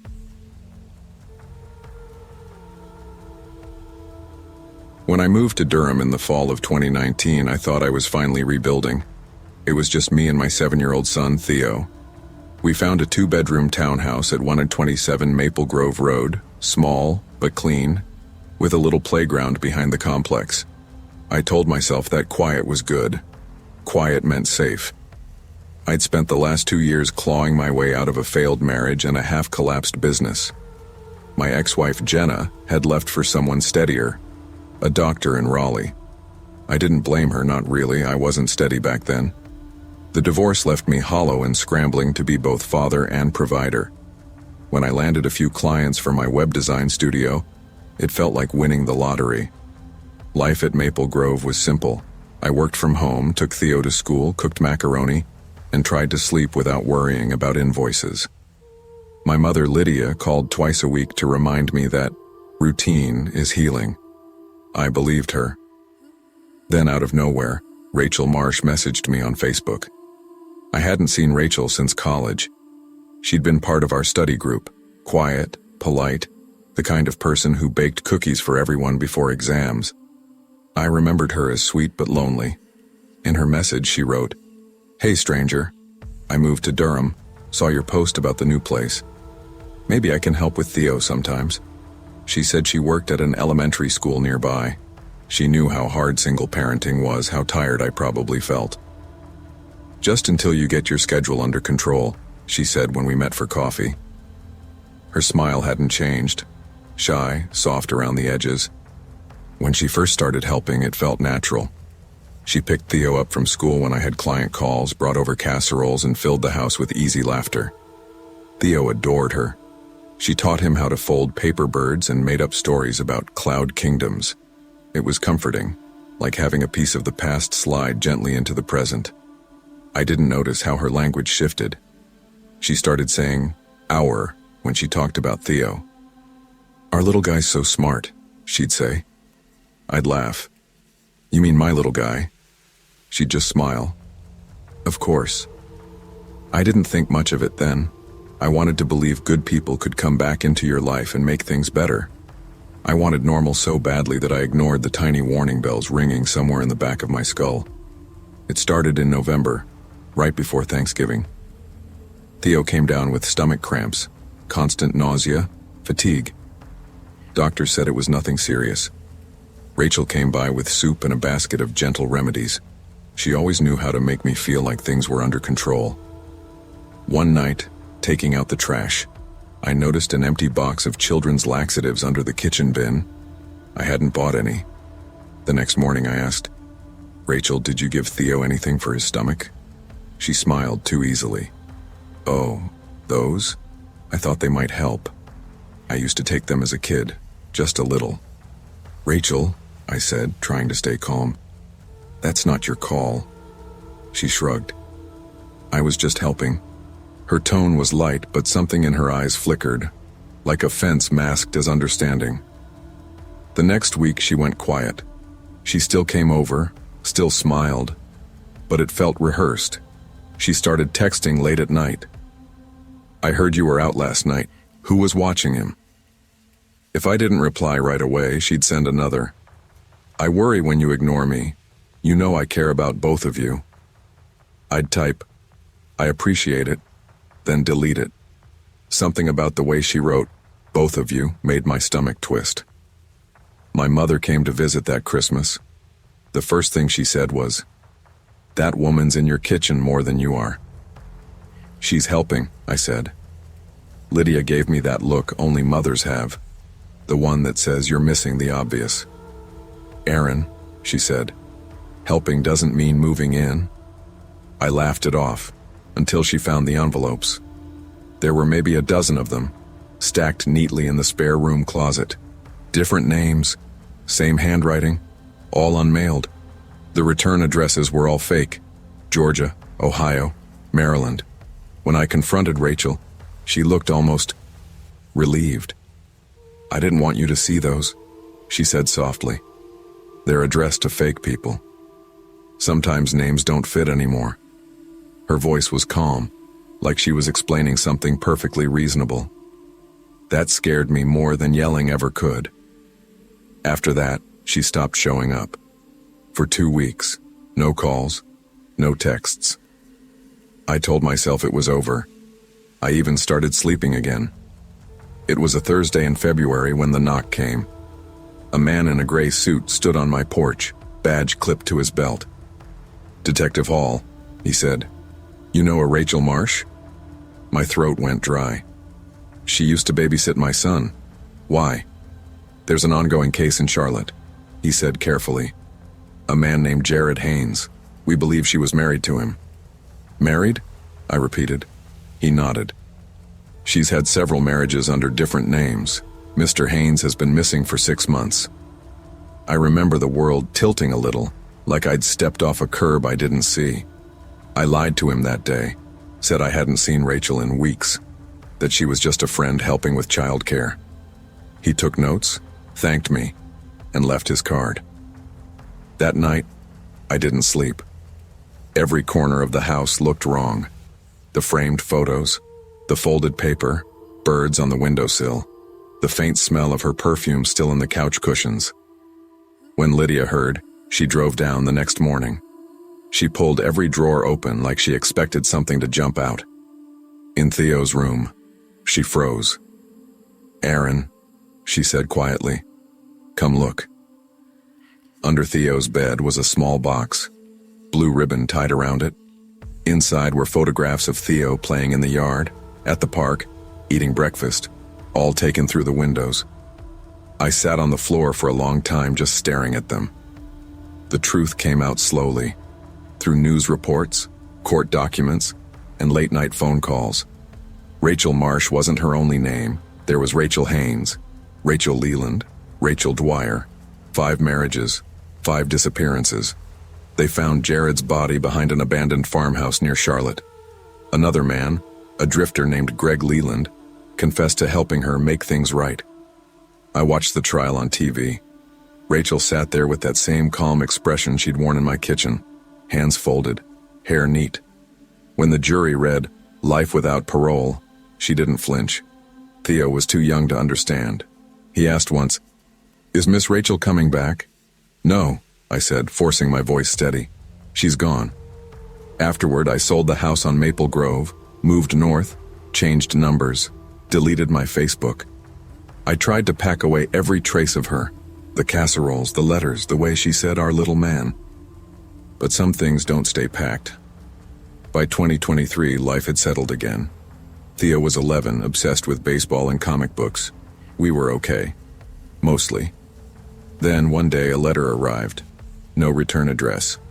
Inside was a paper bird, folded perfectly, creased in familiar hands. More came every few months. Always the same. Neat handwriting. No message. Lydia said, "She can't send those. She's in prison." "I know," I said. But I never threw them out right away. Sometimes I'd catch Theo humming softly while he drew. When I asked what tune it was, he'd shrug. Something Rachel used to sing. The first time I heard it, I froze. It was the same melody I'd once heard her humming in the hallway at 3 a.m. There are nights I wake up and swear I hear it again. Faint, steady, somewhere down the hall. I tell myself it's nothing. Just memory, echoing where trust used to be. But I still check the locks before bed. I still glance at the mailbox every morning with a mix of dread and relief. Because some people don't just leave your life. They linger, quiet and patient, like a song you can't stop hearing. Evil doesn't always announce itself.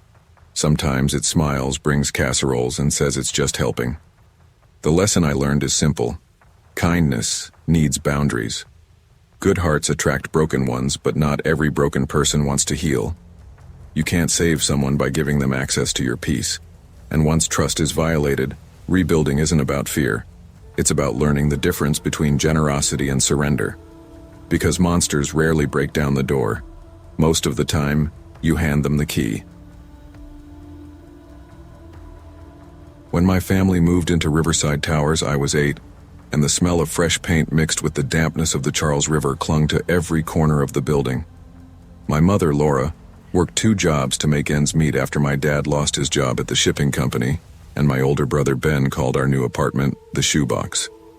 He was 12 and always sarcastic, but even he had to admit the balcony had a view worth noting, narrow, overlooking the river, where thunderstorms rolled in like dark velvet curtains. The summer nights were sticky, restless. Fans hummed against the walls, pipes clanged with water pressure, and every little sound seemed amplified. One night I woke up thirsty and crept down the hallway toward the kitchen. I froze when I saw it. Through the sliding balcony door, a dark figure stood motionless. I couldn't make out any features. It wasn't looking at me, but it was there, waiting. "Ben?" I whispered. No answer. My brother was dead asleep. The moment I flicked on the hall light, the figure vanished. All that remained was a faint smear on the glass, like a handprint pressed and left behind. My pulse raced. I told myself it was the streetlights, a trick of reflection, a kid's imagination. For weeks I tried to dismiss it, but then came the tapping, soft, irregular, almost like someone testing the balcony door. Ben called it pigeons. Mom said old buildings make noises, yet every time I checked, the lock felt colder, tested. By August, little things shifted. Cereal boxes would move from the shelf. The remote disappeared. Chairs were turned toward the balcony. Laura, exhausted from work, blamed herself. Ben blamed me. But I started marking the door handle with tape each night, a makeshift check. In the morning, the tape was sometimes loose, peeled away. By the time school started, I didn't mention it anymore. Life at home was already strained. Unpaid bills, fights about money, and Mom crying over the weight of it all. Adding a mysterious figure on the balcony seemed small compared to the realities pressing on us. But I couldn't shake the feeling that someone had been there, watching, lingering just outside the glass. Over the next few years, Riverside Towers became a backdrop for ordinary life. Homework, summer trips, birthday parties. But the strange occurrences never fully stopped. I would sometimes wake to doors I knew I'd locked slightly ajar or chairs shifted toward the balcony. I convinced myself I was imagining it. Sleep deprivation, stress, the chaos of a young family. Surely that was it. Ben left for the Navy when I was 15. Mom remarried a few years later, and in 2014 we finally moved to a duplex in Portsmouth, New Hampshire. The new house had sunlight, a backyard, quiet neighbors. For a while, I thought I'd left the past behind. Then in 2019, while clearing the attic, I found a moving box labeled Somerville. Inside were family photos, a cracked snow globe, and the metal handle from the sliding balcony door at Riverside Towers wrapped in an old rag. I called Mom immediately. "They replaced the door before we left," she said, face pale. "The super said it was damaged." "So why keep the handle?" I asked. "I didn't," she whispered. That response chilled me more than any shadow on a balcony ever had. That night, a draft filled the upstairs hall. The attic hatch trembled slightly. I grabbed my flashlight and climbed up. The box was open. The handle lay on the floorboards. I told myself it was fatigue, stress, rational explanations. Yet a knot in my stomach wouldn't let go. A month later, Ben came home on leave. Over beers in the kitchen, I finally told him everything. "You remember the tower?" I asked. "Barely. Why?" he replied, amused. "That balcony, someone used to stand there." "You sure it wasn't me messing with you?" He laughed. "You were asleep, Ben." His grin faltered when I mentioned the handle. "That's weird," he admitted. "The maintenance guy back then said someone kept breaking into storage lockers. Thought it was a tenant living inside the walls. A kid saw someone on the balcony once, same floor as ours." The weight of what he said pressed on me. I hadn't imagined it. It wasn't just a trick of the light. Something had been there. Later that week, after Ben left, I heard footsteps above the ceiling, the attic again. Measured, unhurried. I called up, thinking raccoons. Silence. Then 3 slow, deliberate taps from the floorboards. My heart raced. I stayed still for hours, listening. By dawn, nothing. But the next morning, the attic hatch hung open slightly. On the kitchen table lay the broken handle, upright, balanced on its edge. I considered leaving it, but I didn't. I couldn't. I moved out a month later, leaving the box behind. Mom sold the duplex shortly after, insisting the place felt crowded. Neither of us spoke about the events again. Life went on, or at least it seemed to.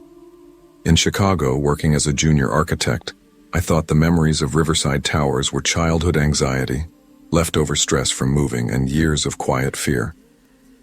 Until February 2020. I received a call from the new tenants of 14 Holloway Drive, the Portsmouth house. They'd found a sealed envelope in the attic addressed to M. Barrett. Inside was a faded Polaroid of the Riverside Towers balcony, taken from outside the glass. In the reflection, 2 children watched TV, Ben and I, but behind us, something dark and blurred faced the camera. The image was unmistakable, and suddenly, all the rational explanations I'd held on to felt hollow. Someone, or something, had been there, close enough to capture us in the reflection.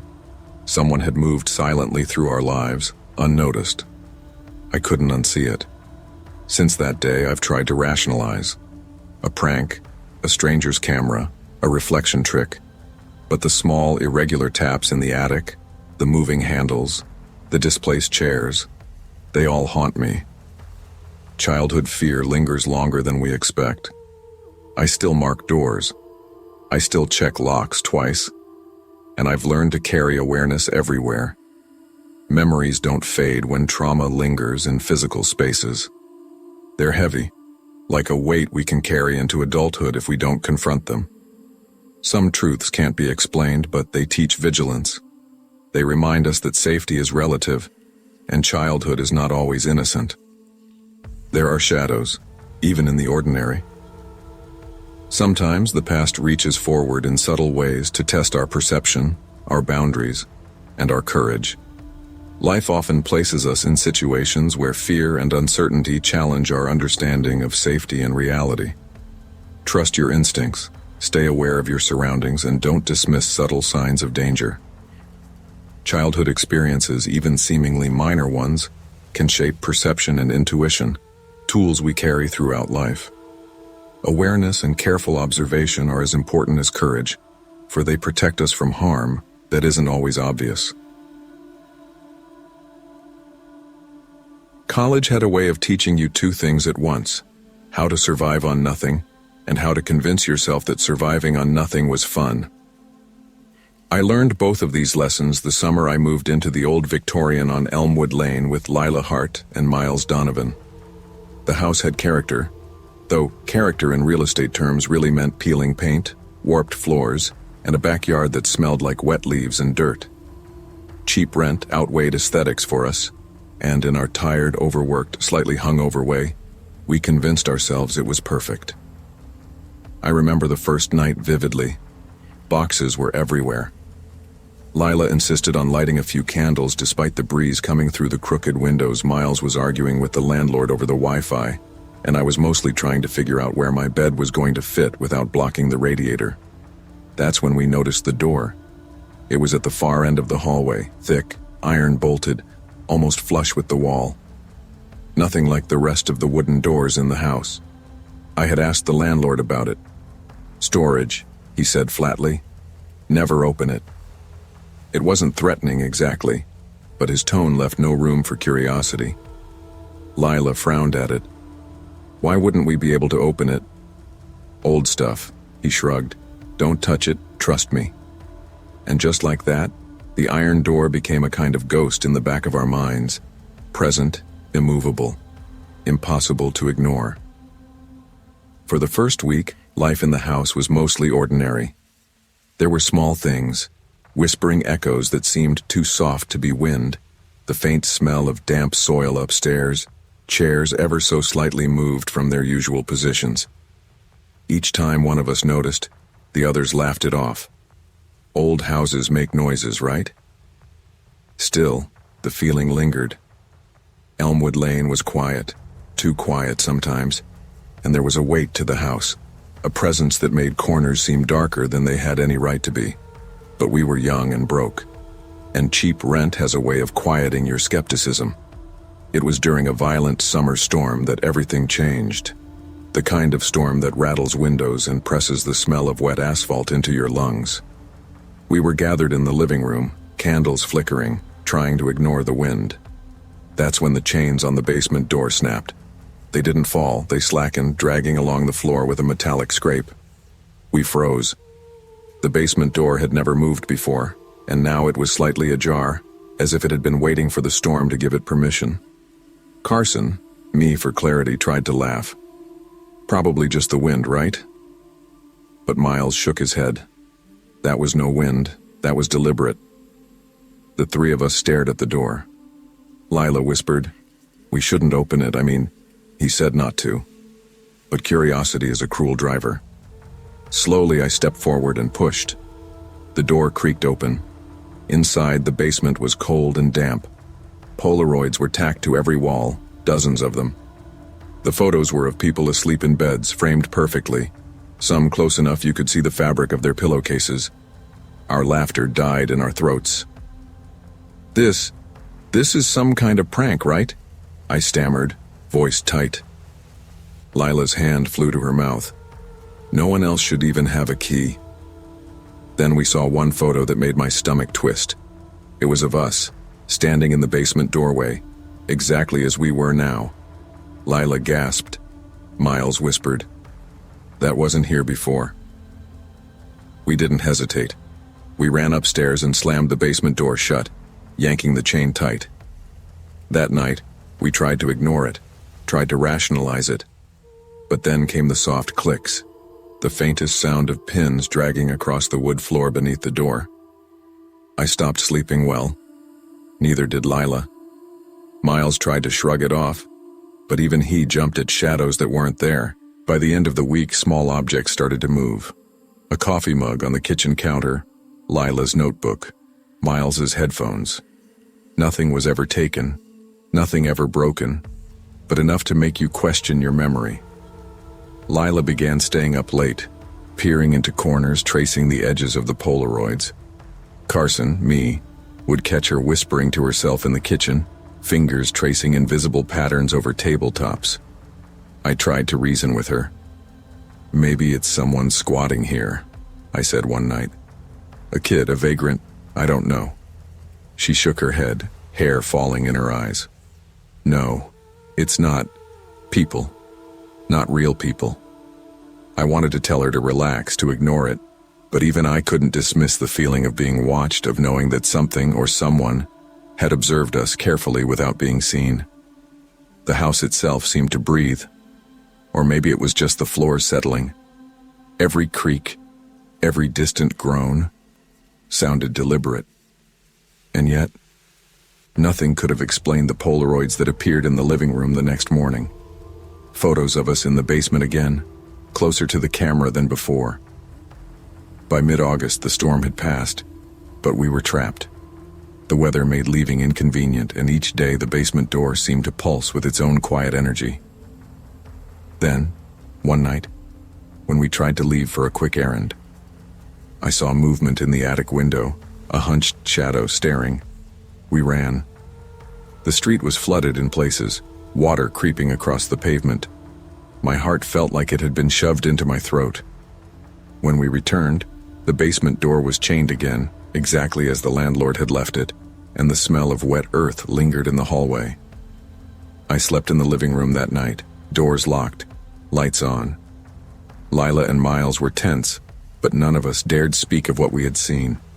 Our silence became a pact, fragile but necessary. We left the house the next morning, abandoning it to its whispers, its photographs, and its secrets. I still carry a single Polaroid in a sketchbook, the edges curling, the paper soft from handling. It shows the three of us in the basement, eyes wide with terror. Years later, Lila, Miles, and I still joke about Elmwood Lane, but the jokes are hollow. Every time one of us moves into a new apartment, there's a message. "Check your door tonight." We laugh, but none of us sleep easily. Old houses have character, yes, but sometimes that character watches you, waits for you, and leaves pieces of itself behind. Even now, I know that curiosity, combined with inattention to warning signs, can have consequences far beyond what you anticipate. Sometimes, the most ordinary spaces harbor the most deliberate eyes, and the most mundane doors conceal histories you aren't ready to face. Warnings and giving in to curiosity can have lasting consequences. It's not always malicious intent or supernatural forces that threaten us. Sometimes it's human negligence, secrecy, or the unknown histories embedded in the spaces we inhabit. Pay attention to your surroundings, trust your instincts, and respect boundaries, no matter how harmless they may appear. Sometimes, the things left unseen are left for a reason. I never thought nostalgia could kill you. But looking back now, I guess that's where it started. Our desperate attempt to relive the past, to feel connected again. It was October 2019 when Connor created the group chat. The five of us, me, Jade Miller, Connor Hayes, Tessa Liu, Evan Parker, and Miles Whitman, hadn't all spoken in nearly 10 years. Life had taken us in different directions. Jobs, families, the usual excuses. But that chat pulled us right back into the rhythm we'd left behind in Ashwood, Pennsylvania. The group was called Senior Year Legends. At first, it was harmless. We sent memes about bad cafeteria food, blurry prom photos, and yearbook pictures we wished didn't exist. The kind of banter that feels warm in the moment but hollow once you put your phone down. Then, late one night, a new notification appeared. Mara Whitfield joined the chat. I remember freezing. My thumb hovered over the screen, heart pounding. There was no way. Mara had died the spring of our senior year, April 2010, single car crash on County Road 14. We'd all gone to her funeral. Hey everyone, missed you all. The message sat there, glowing on the dark screen. Miles thought it was a prank. Very funny. Who's screwing around? No one replied. Evan sent, Connor, you add someone? Not me, Connor wrote. Swear to God. Then Mara sent a photo. It was the old Ashwood High gym, empty, lit only by the glow of the scoreboard. None of us remembered taking it. The date stamp read, March 12th, 2010, the day before the senior pep rally. I tried to shake it off. Maybe someone had hacked one of our old accounts. Maybe this was dark humor. But when she posted a picture of us standing by our lockers, one that didn't exist in any of our collections, I felt my stomach turn. That night, I dreamt of the crash site, the twisted guardrail, the sound of glass shattering, and a voice whispering my name from behind the fog. When I woke up, my phone was buzzing. A new message. Reunion soon. The chat wouldn't stay closed. No matter how many times we deleted it, it came back. Connor even factory reset his phone. Still, it reappeared the next morning. Mara, or whatever was using her name, began sending more photos. Some were old, some recent. One showed the parking lot behind my apartment building. Another, a snapshot of Tessa's car parked at the grocery store. We tried rational explanations. Evan said maybe someone found Mara's old cloud account. Tessa called it a cruel joke, maybe by someone from our graduating class. But then she posted something none of us could explain. It was a picture of my bedroom, taken from outside my window. The caption read, Missed you most, Jade. I dropped my phone. My hands were shaking so hard I could barely breathe. That night I barely slept. Every sound in the apartment made me flinch. Around 2:17 a.m., a soft ping echoed from the phone on my nightstand. A new message. Why did you lie about that night? I didn't reply. I didn't even want to touch the screen. The next morning I texted the group. We need to meet, face to face. We chose Connor's place, a neutral ground. Saturday afternoon. Sunlight, people around, safety in numbers. When we got there, Connor already had the chat open on his laptop. The screen flickered, glitching, as if the messages were being typed in real time. You shouldn't have left me. You laughed when I cried. Reunion soon. Evan slammed the laptop shut. This is messed up. But when he did, the TV in the corner turned on by itself, static, then the faint sound of a girl laughing. Tessa bolted for the door. Miles stayed behind, staring at the screen. It's her, he said quietly. It's really her. I wish I could say we all left together. But we didn't. That night, Miles messaged privately. I'm going to find out what she wants. I begged him not to. He didn't reply. The envelope arrived 3 days later. No return address. Just my name, handwritten in looping cursive. Inside was a photograph of the County Road 14 crash site, Mara's accident scene. The car long gone, the guardrail still bent. A faint shadow stretched across the asphalt, shaped like a person standing just out of frame. At the bottom, someone had written, "Meet me where it all ended. Midnight. Alone." I knew immediately that Miles would go. Reckless, impulsive Miles, who'd always treated danger like a dare. We tried to stop him. Texts, calls, voicemails. Nothing. At 12:07 a.m., Connor texted the group, "He's not answering." The next morning, Miles was gone. His phone, his car, everything. The police said he must have left town. But we knew better. Because the following night, a new photo appeared in the chat. It showed the crash site again, same angle, same shadows. But this time, there was someone else standing in it. Miles. His face pale, eyes hollow. The caption, "Reunion has begun." After Miles vanished, the rest of us barely spoke. We didn't know what to believe anymore. I kept telling myself it couldn't be real, that it was all some elaborate scam. But then I remembered the night of the crash, the things we'd never told anyone. Back in 2010, we'd been drinking at the old quarry. Mara had wanted a ride home, but we were too busy laughing, too selfish to care. Connor tossed her keys to her, saying, "You're fine, it's just 5 minutes away." She wasn't fine. When the cops found her, she'd hit the guardrail head on. We told ourselves she'd left alone. But in truth, we let her. Now it felt like she remembered. The messages turned personal. Accusations, memories we'd buried. "You said you'd watch out for me. You promised. Reunion soon." One night Tessa called sobbing. "She's in my dreams, Jade. Standing by my bed, just staring." The next day her apartment burned down. Electrical fire, the report said. But in the ashes, investigators found a melted phone, screen frozen on a single message thread. Reunion complete. By March 2020, only 3 of us were left. Me, Connor, and Evan. Connor had stopped sleeping. Evan kept a bat by his bed. I deleted every app I could think of, switched numbers, even moved apartments. But it didn't matter. The night before the pandemic lockdowns began, I received one last envelope. Inside was a single Polaroid, our senior year group photo. But this time, 6 people stood in it. Mara was smiling, standing right beside me. Below it, written in red ink, "All together again."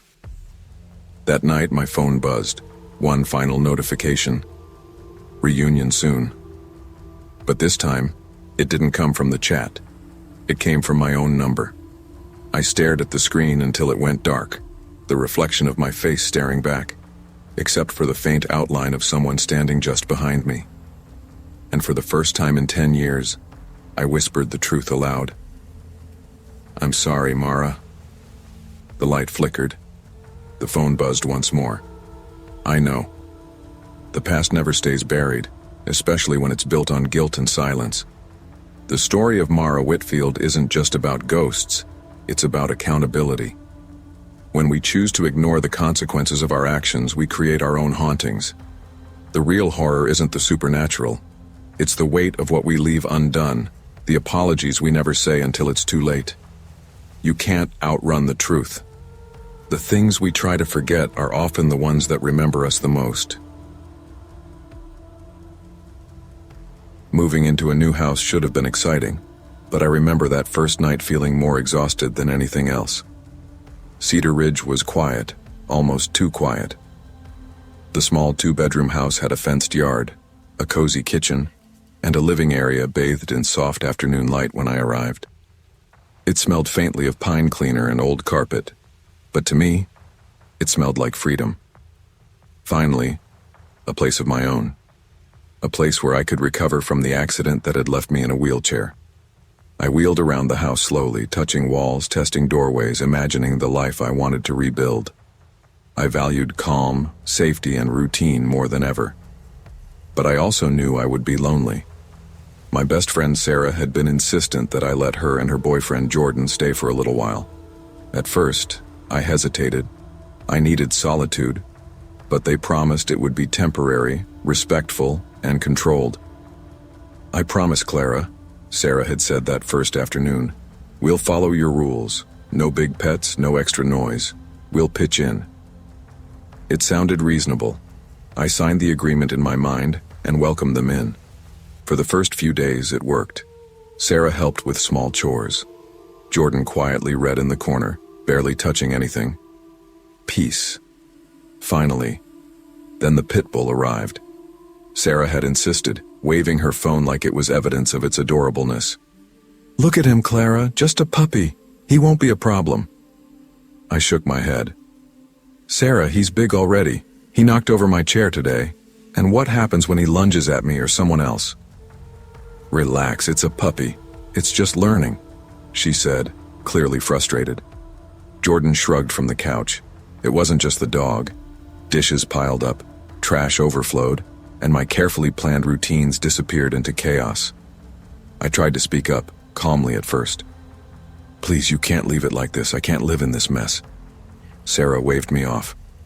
"It's your house, but we're staying here too." I bit back a retort, tried to breathe, tried to remind myself this was temporary. But the tension started to simmer, a quiet hum behind every movement in the house.